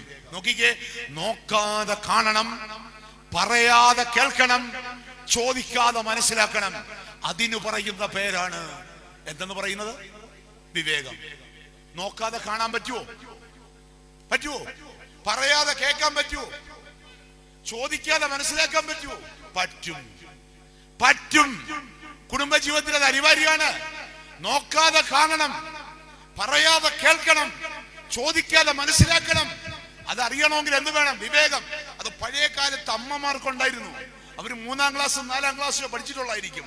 പക്ഷേ സ്കൂളിൽ പോയിട്ട് വരുന്ന പെങ്കൊച്ച് വീട്ടിൽ വരുന്ന ഉടനെ അവിടെ ഉള്ളിലിരിപ്പ് അറിയാൻ വേണ്ടി അമ്മമാര് ചെയ്യുന്ന എന്താണെന്നറിയാമോ? കുറച്ചു നേരം വർത്താനമൊക്കെ പറഞ്ഞിട്ട് തലയിലോട്ട് എണ്ണ പുരട്ടിയിട്ട് ഇരുത്തിയിട്ട് അന്ന് വീട്ടിലൊരു സാധനം ഉണ്ടായിരുന്നു. എന്താണെന്നറിയാവോ? പേൻചീപ്പ്. അല്ലേ? പേൻചീപ്പ് കണ്ടിട്ടുണ്ടോ? ഇല്ലെങ്കിൽ മ്യൂസിയത്തിൽ പോണം കാണണമെങ്കിൽ. പേൻചീപ്പ്. കാരണം ഇപ്പൊ പിന്നെ വിഷമടിച്ച് അങ്ങ് കൊല്ലുവാണല്ലോ ഈ സാധനം ഉണ്ടെങ്കിൽ. അപ്പോ പേൻചീപ്പ്. അതിന് കൂടെ വേറെ സാധനം കൂടെ ഉണ്ടായിരുന്നു, ഈരോലി. ഇതൊക്കെ ഉണ്ടെങ്കിലേ കളയരുത്. എന്തറിയോ? ഇതെല്ലാം പോളിഷ് ചെയ്ത് വെച്ചേക്കണം. നാളത്തെ കാണാ കാഴ്ചകളാണ് ഏതൊക്കെ? പേൻചീപ്പും ഈരോലി. അതൊക്കെ നാളെ വരുമ്പോ ഭയങ്കര വിലയുള്ള സാധനങ്ങളായിട്ട് മാറും. അപ്പം ഇതങ്ങോട്ട് വെച്ചിട്ട് തലയിലോട്ട് വെച്ച് പതുക്കെ അങ്ങോട്ട് ചീകി സുഖം പിടിച്ച് കഴിയുമ്പോ ഈ മകളോടൊരു റാപ്പോ ക്രിയേറ്റ് ചെയ്യും. എന്ന് വെച്ചാൽ മനഃശാസ്ത്രത്തിലെ അടിസ്ഥാന തത്വമാണ് റാപ്പോ ക്രിയേഷൻ. മുമ്പിലിരിക്കുന്ന ആളുമായിട്ട് സിമ്പതി ക്രിയേറ്റ് ചെയ്ത് ഉള്ളിലുള്ള സാധനത്തെ മുഴുവൻ ഇനി പുറത്ത് കൊണ്ടുവരണം. അവരൊരു സൈക്കോളജിയും പഠിച്ചിട്ടില്ല, 3ാം ക്ലാസ്സേ പഠിച്ചിട്ടുള്ളൂ. പക്ഷെ ഈ അമ്മ പതുക്കെ സുഖിപ്പിച്ച് തലയങ്ങോട്ട് ചീകി അകത്തിരിക്കുന്ന മുഴുവൻ കാര്യവും ആര് പുറത്തു കൊണ്ടുവരും? ഈ അമ്മ പുറത്തു കൊണ്ടുവരുമായിരുന്നു. അങ്ങനെയായിരുന്നു മക്കളെ അവർ വളർത്തിയിരുന്നത്. മക്കളുടെ സൈക്കോളജി കൃത്യമായിട്ട് അറിയാം, അവരെ മാനസികമായി സമീപിക്കാൻ അറിയാം. ഇന്ന് സ്കൂളിൽ പോയിട്ട് വരുന്ന മക്കളെ ഇന്നത്തെ തള്ളമാരും തന്തമാരും അവരുടെ മുഖത്തൊന്ന് ചൊവ്വേ നേരെ നോക്കാറുണ്ടോ? ഉണ്ടോ? പിള്ളേർ സ്കൂളിൽ നിന്ന് വരുമ്പോ തന്തയും തള്ളയും കുത്തിയിരുന്ന് എന്ത് ചെയ്തോണ്ടിരിക്കുക? റീല് കണ്ടോണ്ടിരിക്കുക, അല്ലേ? റീല് കണ്ടോണ്ടിരിക്കുക. അതിന്റെ കുഴപ്പം എന്താണെന്നറിയോ? 9ാം ക്ലാസ്സിൽ പഠിക്കുന്ന കൊച്ചു പ്രസവിച്ചു കഴിയുമ്പോഴാ തള്ള അറിയുന്നത്. എന്തോ പേരന്റിങ്, എന്തോ വിവേകമാ. എന്നെ കേൾക്കുന്ന പ്രിയപ്പെട്ടവരെ, വിവേകമുണ്ടായിരിക്കണം പേരന്റിങ്ങിൽ. രക്ഷകർത്തൃത്വം, വീട് പണിയേണ്ടത് വിവേകം കൊണ്ടായിരിക്കണം. നിന്റെ മക്കളുടെ ചലനങ്ങളെ തിരിച്ചറിയുവാൻ തക്കവണ്ണം സൂക്ഷ്മദൃഷ്ടിയും വിവേകവും നിന്നിലുണ്ടാകണം. അതില്ലാത്തതിന്റെ അപജയമാണ്. ഈ 9ാം ക്ലാസ്സിൽ പഠിക്കുന്ന മകൾ 9 മാസം ആ വീട്ടിൽ ഗർഭിണിയായിട്ട് കഴിഞ്ഞിട്ട് ആ വീട്ടിൽ താമസിക്കുന്ന തന്തയും തള്ളയും അറിഞ്ഞില്ലെന്ന് പറഞ്ഞാൽ ഒരു മലയാളിയുടെ പേരന്റിങ് എവിടെ എത്തി നിൽക്കുന്നു എന്ന് നമ്മളൊന്ന് ഓർത്തു നോക്കിക്കേ. ഇവനെയൊക്കെ അപ്പനും അമ്മയെന്നൊക്കെ പറയാൻ പറ്റൂ? എവിടെയാ നമ്മുടെ രക്ഷകർത്തൃത്വം എത്തിച്ചേർന്ന് നിൽക്കുന്നത്? അപകടകരമായ അവസ്ഥയില. അതുകൊണ്ടാ ഒരു ചിന്തകൻ പറയുന്നത്, ഒരു കുഞ്ഞ് വീട്ടച്ചടങ്ങം പഠിക്കുന്ന ആരുടെ കയ്യിൽ നിന്നറിയോ? ആരുടെ കയ്യിൽ നിന്നാ? അമ്മയുടെ കയ്യിൽ നിന്നാ. Domestic discipline, domestic discipline. ഈ ചില പെമ്മക്കളെ കെട്ടിച്ചു വെച്ചിട്ട് അമ്മമാര് പറയും, വലിയ പൊങ്ങച്ചോട്ട പറയുന്നു, അച്ഛ അവിടെ കല്യാണമൊക്കെ കഴിഞ്ഞു കേട്ടോ, പക്ഷേ അവക്ക് പാചകമൊന്നും അറിയത്തില്ല. കല്യാണം കഴിഞ്ഞ് 3ന്റെ അന്നായപ്പം അവൾ എന്നെ അവിടുന്ന് ഇങ്ങോട്ട് വിളിച്ചു. എന്നിട്ട് ചോദിക്കുക, അമ്മേ മുട്ട പൊരിക്കുന്ന എങ്ങനാന്ന്? ആരെയാ പൊരിക്കണ്ടേന്നറിയാവോ? ആരെയാ? തള്ളയാ പൊരിക്കണ്ടേ? സത്യം പറഞ്ഞ ആലോചിച്ച് നോക്കിക്കുക. മുട്ട പൊരിക്കാൻ അറിയാത്ത കളക്ടർ, ചമ്മന്തി അരയ്ക്കാൻ അറിയാത്ത ഡോക്ടർ. ശരിക്കും പറഞ്ഞ ജീവിതം മക്കളെ പഠിപ്പിക്കണം. കുറച്ചാള് മുമ്പ് ഞാനൊരു ഹൗസ് വിസിറ്റിന് ചെന്നപ്പോഴോ ഒരു ചെക്കൻ, ഒരു 2.5 വയസ്സുള്ള ചെക്കൻ അടുത്തിങ്ങനെ നിൽക്കുക. അവിടെ ഇങ്ങനെ നിന്നിട്ട് ഉച്ച കഴിഞ്ഞപ്പോ ഉണ്ട് അവിടെ നിന്നങ്ങ് മൂത്രം ഒഴിച്ചു. അപ്പൊ ഞാൻ വിചാരിച്ചു, എന്തെടുക്കാൻ പോവാന്ന് ഈ ചെക്കന്? നോക്കുമ്പോ ഉണ്ട് ഒന്നും മിണ്ടാതെ ടൈലിട്ട തറയാ, തെന്നി വീഴാതെ സൂക്ഷിച്ച് നടന്ന് അപ്പുറത്തെ മുറിയിലേക്ക് കയറിപ്പോയി. കുറച്ചു നേരത്തെ കനക്കൊന്നുമില്ല. അപ്പൊ ഞാൻ വിചാരിച്ചു, ദൈവമേ ചെക്കൻ എവിടെ പോയി? എന്തെടുക്കാൻ പോയതാ? ഇത്തിരി കഴിഞ്ഞപ്പോ ആശാൻ തിരിച്ചു വരുന്നു. വരുന്ന എങ്ങനെയാണെന്നറിയാവോ? തള്ളയുടെ ഒരു പട്ടുസാരിയും വലിച്ചോണ്ടാ വരുന്നേ. എന്തിനു വരുക? എന്തിനു വരുക? മൂത്രം തുടയ്ക്കാൻ. അവന് കിട്ടിയ തുണി എന്ന് പറഞ്ഞാൽ തള്ളയുടെ സാരിയാ, വേറെ ഒന്നും കിട്ടിയില്ല. പക്ഷെ അവൻ ഒരു കാര്യം പഠിച്ചു വെച്ചിട്ടുണ്ട്, മൂത്രം ഒഴിച്ച് നനഞ്ഞാൽ തുണി വെച്ച് തുടയ്ക്കണമെന്ന് അവൻ പഠിച്ച പാഠം. നല്ല പാഠങ്ങൾ നമ്മുടെ കുട്ടികൾക്ക് പകർന്നു കൊടുക്കാൻ കഴിയണം. ഇനി നാട്ടുനടപ്പ് ഒരു കുട്ടി പഠിക്കുന്ന ആരുടെ കയ്യിൽ നിന്നറിയോ? സോഷ്യൽ ഡിസിപ്ലിൻ പഠിക്കുന്ന ആരുടെ കയ്യിൽ നിന്നറിയോ? ആരുടെ കയ്യിൽ നിന്നാ? അപ്പന്റെ കയ്യിൽ നിന്നാ. അതുകൊണ്ടാ ഒരു കൊച്ചു നാട്ടിൽ പിഴച്ചാൽ പേര് കേൾക്കുന്ന ആർക്കാ? നാട്ടുകാർ വിളിക്കുന്ന ആർക്കാ? ഞാൻ അത്രയും ഭാഷ പറയുന്നില്ല, അല്ലേ? അപ്പന് വിളിക്കും. കാരണം എന്താ? ഇവൻ നാട്ടിൽ എങ്ങനെ ഇടപെടണമെന്ന് പഠിപ്പിക്കേണ്ടത് ആരാ? അപ്പനെ പഠിക്കാൻ. തങ്കമ്മയുടെ മോനാന്ന് ചോദിക്കത്തില്ല, തങ്കച്ചന്റെ മോനാന്നോന്ന് ചോദിക്കത്തുള്ളൂ. അപ്പോ ഇവൻ നാട്ടിൽ എങ്ങനെ ഇടപെടണമെന്ന് പഠിപ്പിക്കേണ്ട ആരാ? അപ്പനാണ് പഠിപ്പിക്കേണ്ടത്. അതുകൊണ്ടാ മാർത്തോമ സഭയുടെ യുഹാനോ മാർത്തോമ തിരുമേനി ഒരിക്കലും ഒരു അനുഭവത്തിൽ ഇങ്ങനെ കുറിച്ചിട്ടുണ്ട്. ഒരിക്കലൊരു ഡോക്ടറും അദ്ദേഹത്തിന്റെ 4 വയസ്സുള്ള മകനും കൂടി തിരുവല്ല പുലാത്തിനിട്ട് തിരുമേനിയെ കാണാൻ വന്നു. വർഷങ്ങൾക്ക് മുമ്പുള്ള കാര്യമാണേ. തിരുമേനിയെ കണ്ടുടനെ ചെക്കൻ പറയാ, 4 വയസ്സുള്ള ചെക്കൻ പറയാ, എടോ തന്നെ തിരുവനന്തപുരത്ത് വെച്ച് ഞാൻ കണ്ടിട്ടുണ്ട് കേട്ടോ. തിരുമേനി ആദ്യം ഞെട്ടിദ്ധരിച്ചു. പിന്നീട് അന്വേഷിച്ചപ്പോഴാണ് മനസ്സിലായത്, ഈ ഡോക്ടർ എല്ലാവരെയും അഭിസംബോധന ചെയ്യുന്ന എങ്ങനെയാ? എടോ എന്ന് വിളിച്ച. അപ്പൊ ചെക്കൻ വിചാരിക്കുന്നത് എന്താ? അഭിസംബോധന പദം അതാണെന്നാണ്. ശരിക്കും പറഞ്ഞാൽ നമ്മളൊന്ന് ഓർത്തു നോക്കിക്കേ, വിവേകം കൊണ്ട് വേണം വീട് പണിയാൻ. ബുദ്ധിയുടെ കസർത്ത് കൊണ്ടല്ല നീ വീട് പണിയേണ്ടത്. ബുദ്ധിയിൽ ദൈവം വസിച്ചെങ്കിലേ എന്തായി മാറത്തുള്ളൂ? ബുദ്ധിയിൽ ദൈവം വസിച്ചെങ്കിലേ എന്തായി മാറത്തുള്ളൂ? വിവേകമായി മാറത്തുള്ളൂ. അപ്പൊ വിവേകം കൊണ്ട് എന്ത് പണിയണം? വീട് പണിയണം. മൂന്നാമത്, വീട് പണിയേണ്ടത് എന്തുകൊണ്ട്? സദൃശവാക്യം 31-ാം അധ്യായം 10-11 വാക്യം. ഭാര്യയെ ആർക്ക് കിട്ടും? അവളുടെ വില മുത്തുകളിലും ഏറും. അവളുടെ വില മുത്തുകളിൽ വേറും. സാമർത്ഥ്യമുള്ള ഭാര്യയെ ആർക്ക് കിട്ടും, അവളുടെ വില മുത്തുകളിലും ഏറും. സാമർത്ഥ്യമുള്ള ഭാര്യ കിട്ടിയ ഭർത്താക്കന്മാരൊന്ന് കൈപൊക്കി.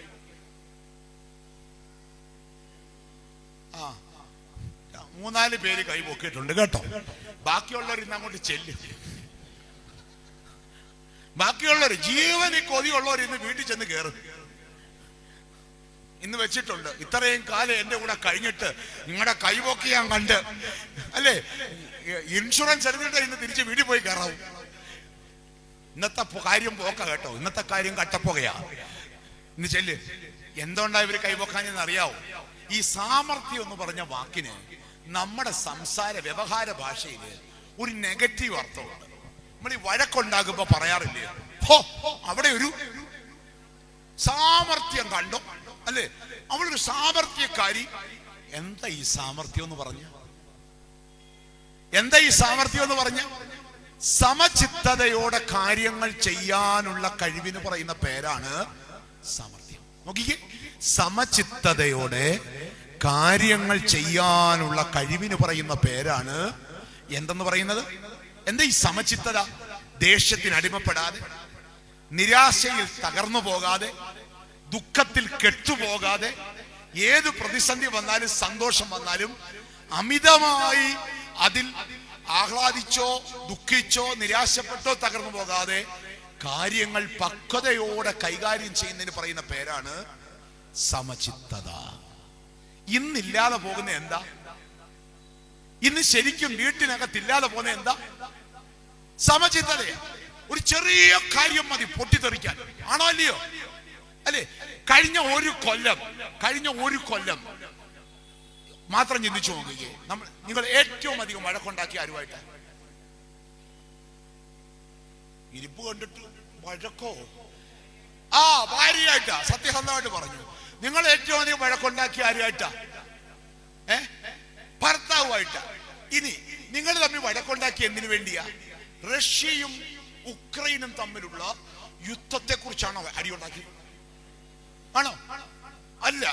ഇനി അമേരിക്ക ഇറാനിൽ എന്താ ബങ്കർ ബസ്റ്റർ ബോംബ് ഇടുന്നതിനെ കുറിച്ചാണോ? അല്ല. പിന്നെ എന്തിനെ കുറിച്ചാണ് വഴക്കുണ്ടാക്കിയത്? ഒത്തിരി കൊച്ചു കാര്യങ്ങൾ. ചിലത് കാണുമ്പോ നമുക്ക് ഇഷ്ടപ്പെടത്തില്ല, ചിലത് കാണുമ്പോ നമുക്ക് പിടിക്കത്തില്ല. ഒന്ന് പറയുന്ന കേൾക്കാനിരിക്കുക, എത്ര എണ്ണം പറയും? കാരണം എന്തറിയോ? പുരുഷനെക്കാട്ടി സംസാരശേഷി കൂടുതൽ ആർക്കാന്നറിയോ? ആർക്കാ? അതുകൊണ്ട് നിങ്ങൾ ഒരു മിസൈൽ വിട്ടാൽ അവര് അറ്റ് എ ടൈം 3 എണ്ണം ഒരുമിച്ച് തിരിച്ചു. അപ്പം ഇത് കേൾക്കാം. അപ്പൊ ശരിക്കും പറഞ്ഞാൽ ഈ വഴക്കെല്ലാം ഉണ്ടായത് എന്തുകൊണ്ടാ? നമ്മൾ ഒരു കാര്യം നിങ്ങൾ ഓർത്താൽ മതി. ഒരു ഉദാഹരണം ഞാൻ പറയാം. വലിയ നോമ്പിന്റെ ആദ്യത്തെ ഞായറാഴ്ച നമ്മൾ ഓർക്കുന്ന ഒരു അത്ഭുത സംഭവം ഉണ്ടല്ലോ. എന്താ? കാനാവിലെ കല്യാണം. അത് നമ്മൾ മറക്കത്തില്ല കേട്ടോ. കാനാവിലെ കല്യാണത്തിന് ആരൊക്കെ വിളിച്ചിട്ടുണ്ടായിരുന്നു? കർത്താവ് ഉണ്ടായിരുന്നു, മാതാവ് ഉണ്ടായിരുന്നു, ശിഷ്യന്മാരൊക്കെ ഉണ്ടായിരുന്നു അല്ലേ? അവിടെ ചെന്നപ്പോ അവിടെ ആരും പറഞ്ഞല്ല ഒരാൾ ഒരു കാര്യം മനസ്സിലാക്കിയത്. മാതാവ് ഒരു കാര്യം മനസ്സിലാക്കി. എന്താ? അവിടെ വീഞ്ഞ് തീർന്നു. വീട്ടുകാരൻ പോലും അറിഞ്ഞിട്ടില്ല കേട്ടോ. വീട്ടുകാരൻ പോലും അറിഞ്ഞിട്ടില്ല. കാരണം അത്രയും ഒരു ക്രൂഷ്യൽ ഇഷ്യൂ ആയിട്ടുള്ള മാറിയിട്ടില്ല. അവിടെ ഒരു കാര്യം തീർന്നെന്ന് പുറം ലോകം അറിഞ്ഞിട്ടില്ല. പക്ഷേ അവൾ അവിടെ ആയിരുന്നപ്പോൾ അവൾ തിരിച്ചറിഞ്ഞു അവിടെ ഒരു കുറവുണ്ടെന്ന്. ശരിക്കും ആ കല്യാണത്തിന് പോയിരുന്നത് നമ്മളായിരുന്നെങ്കിൽ എന്ത് ചെയ്തേനായിരുന്നു? 25 ഐറ്റം ഉണ്ട്, 24 ഐറ്റം കിട്ടത്തുള്ളൂ. ഒരു ഐറ്റം തീർന്നു പോയി. ബാക്കി ഐറ്റം മുഴുവൻ മൂക്കറ്റം കഴിച്ചിട്ട് പുറത്തിറങ്ങുന്ന വഴി നാട്ടുകാരോട് മൊത്തം പറയും അവിടെ ഒന്നും തികഞ്ഞില്ല. പക്ഷേ അവിടെ മറിയം ചെന്നൊരു പ്രോബ്ലം കണ്ടെത്തി കഴിഞ്ഞപ്പോൾ അവൾ ചെയ്യുന്ന എന്താ അറിയോ? അവിടെ ഒരു പ്രോബ്ലം സോൾവർ ആയിട്ട് മാറുകയാണ്. It's really creative intervention of life. ഒരു ജീവിതത്തിൽ എങ്ങനെ ക്രിയാത്മകമായി ഇടപെടാം. അവള് വേറെ ആരോടും പറയാതെ, വേറെ ഒരു മനുഷ്യനോടും പറയാതെ അവള് പോയത് എവിടെയാ? യേശുവിന്റെ അടുത്ത് പോയിട്ട് കാര്യം പറഞ്ഞു. തിരിച്ച് ജോലിക്കാരോട് പറഞ്ഞോ? ഇല്ല. ജോലിക്കാരോട് പറഞ്ഞറിയോ? വീജി തീർന്നെന്ന് പറഞ്ഞില്ല. എന്താ പറഞ്ഞേ? അവൻ എന്തേലും കൽപ്പിച്ച ചെയ്യണം എന്ന് വെച്ചാൽ ഒരു ചെറിയ പ്രോബ്ലം അവിടെ ഉണ്ടായപ്പോ ലോകക്കാരോട് മൊത്തം പറയാതെ പറയേണ്ടവനോട് മാത്രം പറഞ്ഞ് ഹൃദയപൂർവം അത് പരിഹരിച്ചു. ഇതായിരിക്കണം സമചിത്തത അഥവാ സാമർത്ഥ്യം എന്ന് പറയുന്നത്. ശരിക്കും പറഞ്ഞാൽ നമ്മളൊന്ന് ഓർത്ത് നോക്കിക്കേ, നമ്മൾ രാവിലെ എഴുന്നേക്കുന്ന തന്നെ ഇന്ന് വഴക്കുണ്ടാക്കാൻ എന്തേലും സാധ്യത ഉണ്ടോന്ന്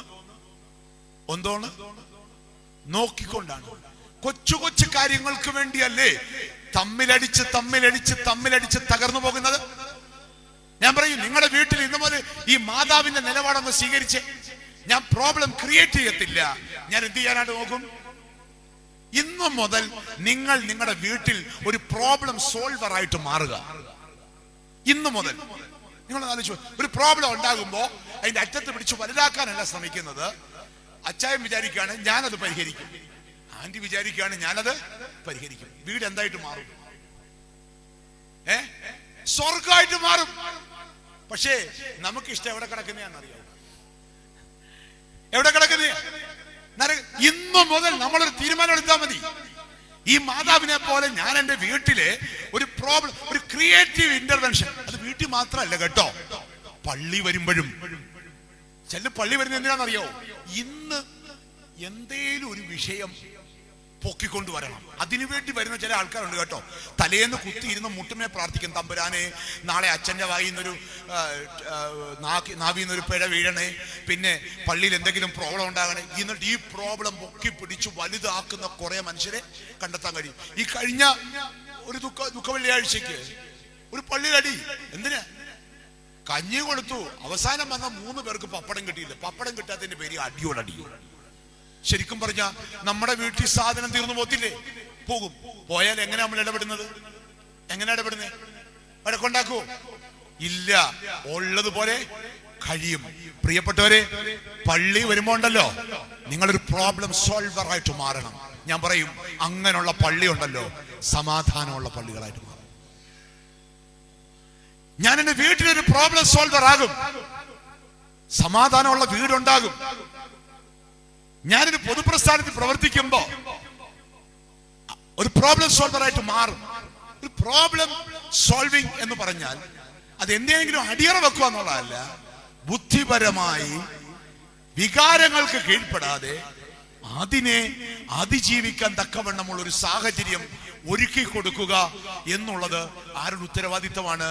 നമ്മൾ ഓരോരുത്തരും ഒരു പ്രോബ്ലം സോൾവർ ആയിട്ട് മാറുവാൻ തക്കവണ്ണം നമുക്ക് സാധിക്കേണ്ടത് അനിവാര്യമാണ്. അങ്ങനെ സാമർത്ഥ്യമുള്ളവരായാൽ അവരുടെ വില എന്തിലേറുമെന്നാ പറഞ്ഞേ? എന്തിലേറും? മുത്തുകളിലുമേറും. നമ്മളെപ്പോഴാ ഈ വില കൂടിയ സാധനമൊക്കെ ഇടുന്നേ? കല്യാണത്തിനാണ്, ശരിയാ. നമുക്ക് ഈ വില കുറഞ്ഞെന്നൊന്നൊരു തോന്നലുണ്ടാകുമ്പോഴാണ് നമ്മളെ വില കൂട്ടാൻ വേണ്ടിയാ എന്തിടുന്നത്? വില കൂടി അല്ലെ? അയലത്തുകാരി ഇന്ന സാരി ഉടുക്കുമ്പം ഇപ്പുറത്തും എന്ത് വേണം? ഇന്ന സാരി വേണം അല്ലെ? നമ്മളെല്ലാം മത്സരങ്ങളാ. ശരിക്കും നമ്മുടെ വിചാരം എന്താ അറിയോ? ഈ വില കൂടിയ സാധനങ്ങളൊക്കെ ഇട്ട് നമ്മുടെ വില അങ്ങ് കൂടുവന്ന. അത് മനസ്സിലാക്കണമെങ്കിൽ ഒരു ഉദാഹരണം കേട്ടാൽ മതി കേട്ടോ. ഗാന്ധിജിയുടെ തോർത്തും അംബാനിയുടെ കോട്ടൂടെ ലേലത്തിന് വെച്ചാൽ ഏതിനായിരിക്കും വില കിട്ടാൻ പോകുന്നത്? ഗാന്ധിജിയുടെ തോർത്തോ അംബാനിയുടെ കോട്ടൂടെ ലേലത്തിന് വെച്ചാൽ ഏതിനായിരിക്കും വില കിട്ടാൻ പോകുന്നത്? ഗാന്ധിജിയുടെ തോർത്തിന് അല്ലെ? ഗാന്ധിജിയുടെ തോർത്ത് സബർമതിയില് പരുത്തി നൂല് കൊണ്ട് ആ സാധു മനുഷ്യൻ കുത്തിയിരുന്ന് ഉണ്ടാക്കിയ തോർത്താണ്. 4 അണ വിലയെ അന്നത്തെ കാലത്ത് മാക്സിമം കാണത്തുള്ളൂ.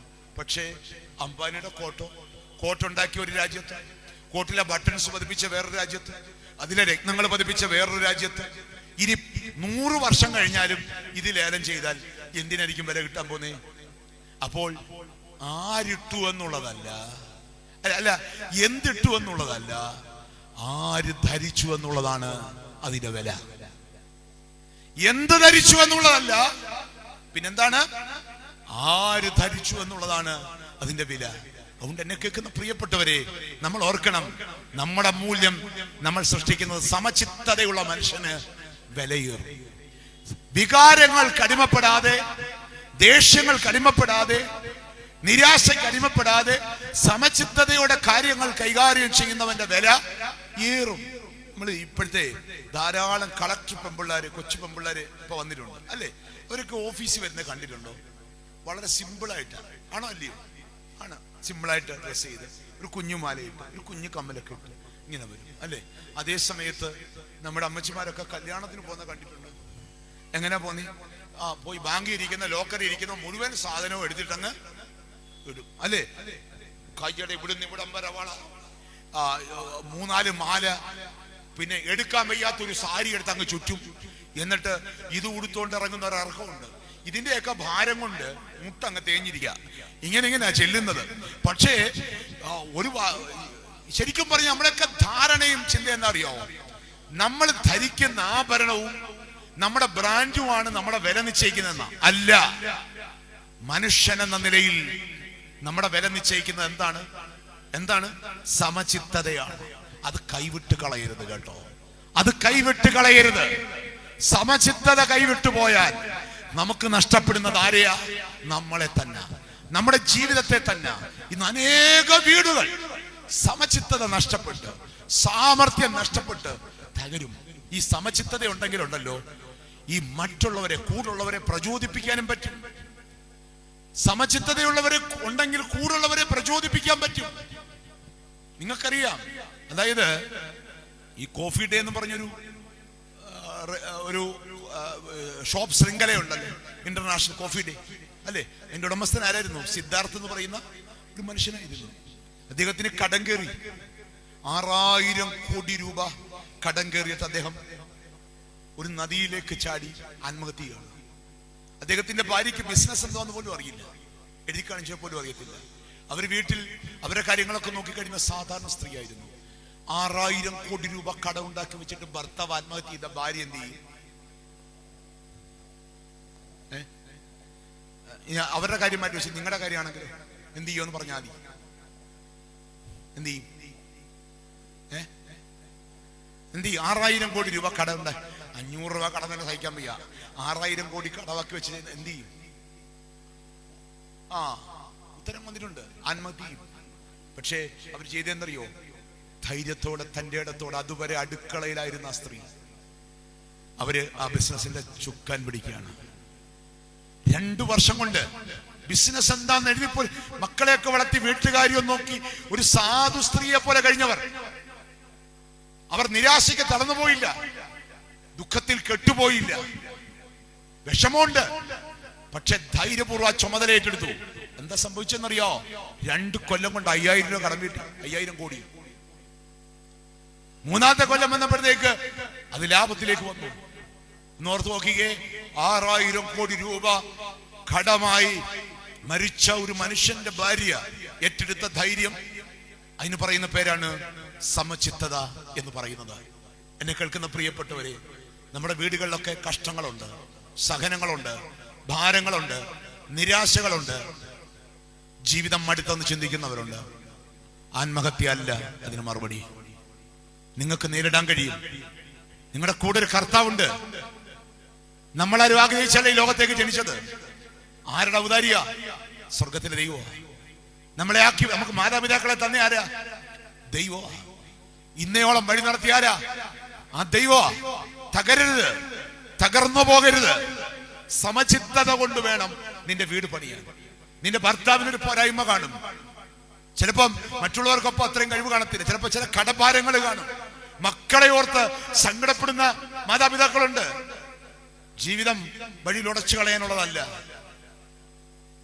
സമചിത്തതയോടെ നിന്റെ പ്രശ്നങ്ങളെ നീ ഒന്ന് സമീപിച്ച് ആ പ്രശ്നങ്ങളെ പരിഹരിക്കുവാൻ കർത്താവ് നിന്റെ കൂടെ ഉണ്ട്. നിന്റെ ജീവിതത്തിലെ പ്രതിസന്ധികളെ അതിജീവിക്കാൻ കഴിയും. അങ്ങനെയാണെങ്കിൽ നീ വീട് പണിയേണ്ടത് എന്തുകൊണ്ടായിരിക്കണം? സമചിത്തത കൊണ്ട് വേണം.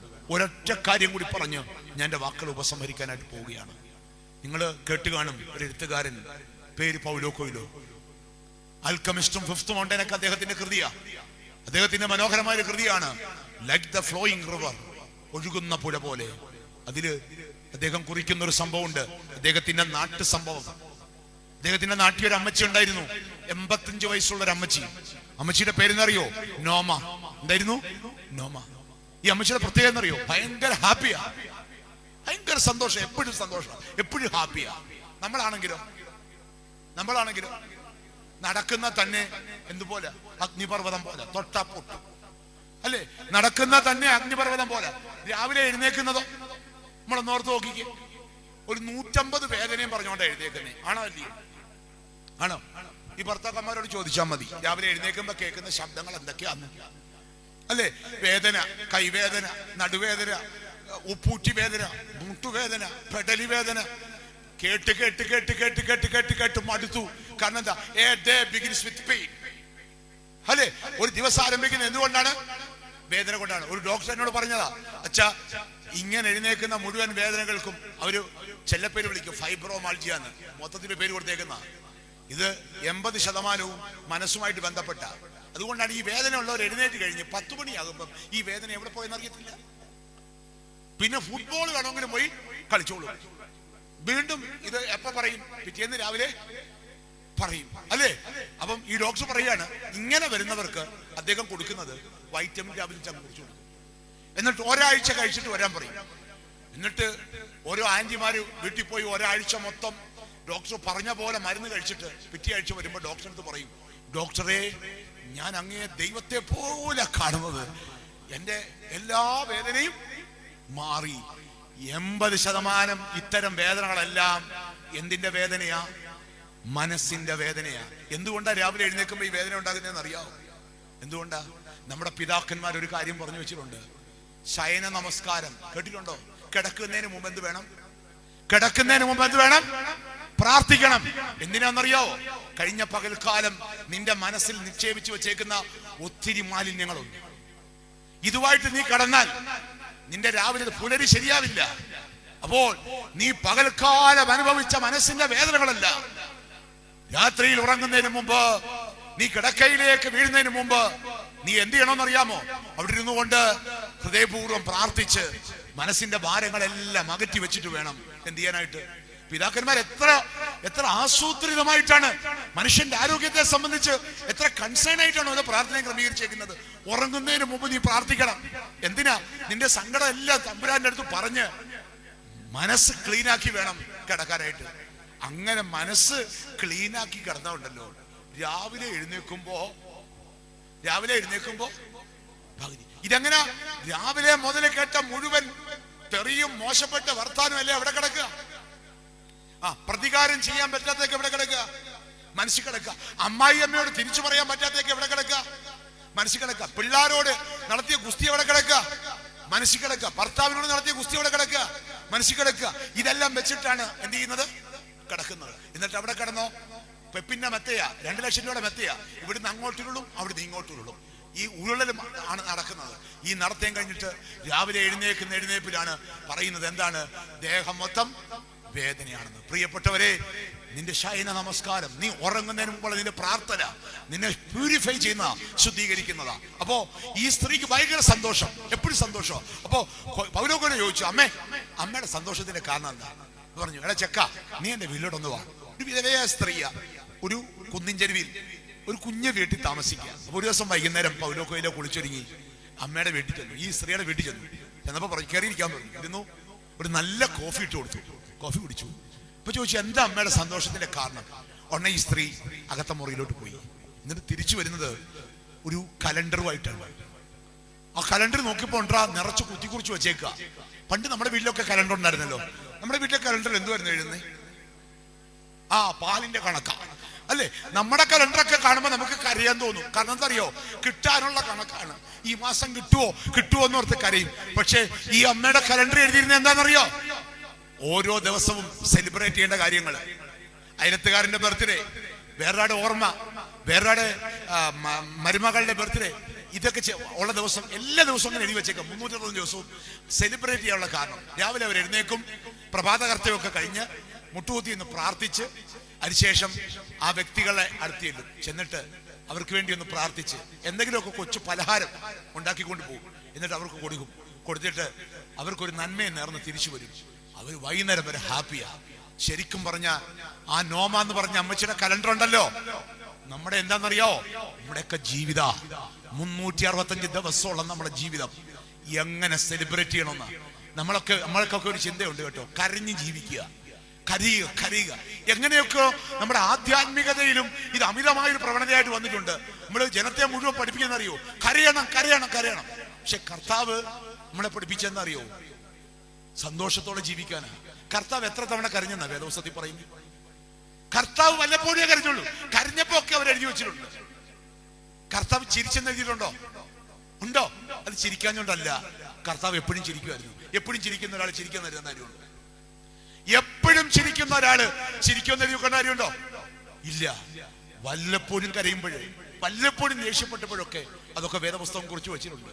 അവൻ ദേഷ്യപ്പെട്ടു യെരൂശലേമിന്റെ വനത്തില്, അത്തിയെ കണ്ടപ്പോഴേ അവൻ ദേഷ്യപ്പെട്ടു. അത്രയൊക്കെ ദേഷ്യപ്പെട്ടുള്ളൂ, അത്രയൊക്കെ അവർക്ക് അറിഞ്ഞിട്ടുള്ളൂ. അവൻ നമ്മളെ പഠിപ്പിച്ചെന്നറിയോ, ചിരിച്ച് ജീവിക്കാനാ. അതുകൊണ്ട് എന്റെ പ്രിയപ്പെട്ട കൊച്ചമ്പള്ളിക്കാരെ, ചിരിച്ചു ജീവിക്കണം. കർത്താവ് ആഗ്രഹിക്കുന്നതാ. നമ്മുടെ മക്കൾ കരയുന്ന കാണാൻ നമുക്ക് ആഗ്രഹമുണ്ടോ? ഇല്ല. തമ്പുരാന്റെ ആഗ്രഹതാ, എന്റെ മക്കളൊക്കെ സന്തോഷത്തോടെ കഴിയണമെന്ന്. അതുകൊണ്ട് ഈ വർഷത്തെ നമ്മുടെ പെരുന്നാളുണ്ടല്ലോ, നമ്മുടെ വീട് സമചിത്തത കൊണ്ട് പണിയാൻ നമുക്ക് ചിരിക്കാൻ വകയുണ്ടാകും. ഞാൻ 3 കാര്യങ്ങളെ സൂചിപ്പിച്ചുള്ളൂ. വീട് പണിയുന്ന കാര്യങ്ങൾ എന്തൊക്കെയാ സൂചിപ്പിച്ചേ? 1, എന്തുകൊണ്ടാ വീട് പണിയേണ്ടത്? ജ്ഞാനം കൊണ്ട്. 2, എന്തുകൊണ്ടാ വീട് പണിയേണ്ടത്? വിവേകം കൊണ്ട്. 3, എന്തുകൊണ്ടാ വീട് പണിയേണ്ടത്? സാമർത്ഥ്യം കൊണ്ട്. നോക്കിക്കേ, 3 കാര്യങ്ങൾ. എന്തൊക്കെ കൊണ്ടാ വീട് പണിയേണ്ടത്? ജ്ഞാനം. എവിടെ പറയുന്ന സദൃശവാക്യം 14 1. 2, വിവേകം കൊണ്ട് വീട് പണിയണം. എവിടെ പറയുന്നത്? സദൃശവാക്യം 19 14. 3, എന്തുകൊണ്ടാ വീട് പണിയേണ്ടത്? സാമർത്ഥ്യം കൊണ്ട്. എവിടെ പറയുന്നത്? സദൃശവാക്യം 31 10 11. ദൈവം നമ്പുരാൻ നല്ല വീടുകൾ രൂപപ്പെടുത്താൻ, നല്ല ഭവനങ്ങൾ രൂപപ്പെടുത്താൻ, നല്ല കുടുംബങ്ങൾ രൂപപ്പെടുത്താൻ നമുക്ക് കഴിയട്ടെ. നിങ്ങൾക്ക് വേണ്ടി മധ്യസ്ഥ അണയ്ക്കുവാൻ ഏലിയ ദീർഘദർശിയുണ്ട്. ആ ദീർഘദർശി നിങ്ങൾക്ക് വേണ്ടി പ്രാർത്ഥിക്കും. നമ്മുടെ കുടുംബങ്ങളിലൊക്കെ സമാധാനം വസിക്കട്ടെ എന്ന് ഹൃദയപൂർവ്വം പ്രാർത്ഥിച്ചുകൊണ്ട് എന്നെ ഇതിലേക്ക് ക്ഷണിച്ച പ്രിയപ്പെട്ട അച്ഛനോടും പ്രിയപ്പെട്ട റോയച്ചൻ, ഞങ്ങള് ഒരു കാലത്ത് MSN കോളേജിലെ ഡിഗ്രിക്ക് പഠിച്ച, അത് കഴിഞ്ഞ് 1 വർഷം സീനിയറായിട്ട് ഞാൻ സെമിനാരിൽ, 1 വർഷം ജൂനിയർ അച്ഛനും ഞങ്ങൾ ഒരേ കാലയളവിൽ സെമിനാരിലും പഠിച്ച, അന്ന് മുതലുള്ള ചങ്ങാത്തോ. പ്രിയപ്പെട്ട ടിനു അച്ഛന് തേവലഗിരിയായിട്ടുള്ള ബന്ധവും നമുക്കറിയാമല്ലോ. നിശ്ചയമായിട്ട് അങ്ങനെ ഈ നല്ല സുഹൃത്തുക്കളായ, നല്ല ചങ്ങാതിമാരായ വൈദികരുമൊത്ത് ഈ സന്ധ്യയ്ക്ക് ഒരുമിച്ചായിരിക്കാൻ കഴിഞ്ഞതിലൊക്കെ ഓർത്ത് ദൈവത്തെ സ്തുതിക്കുന്നു. എല്ലാവരോടുള്ള സ്നേഹവും നന്ദിയും അറിയിക്കുന്നു.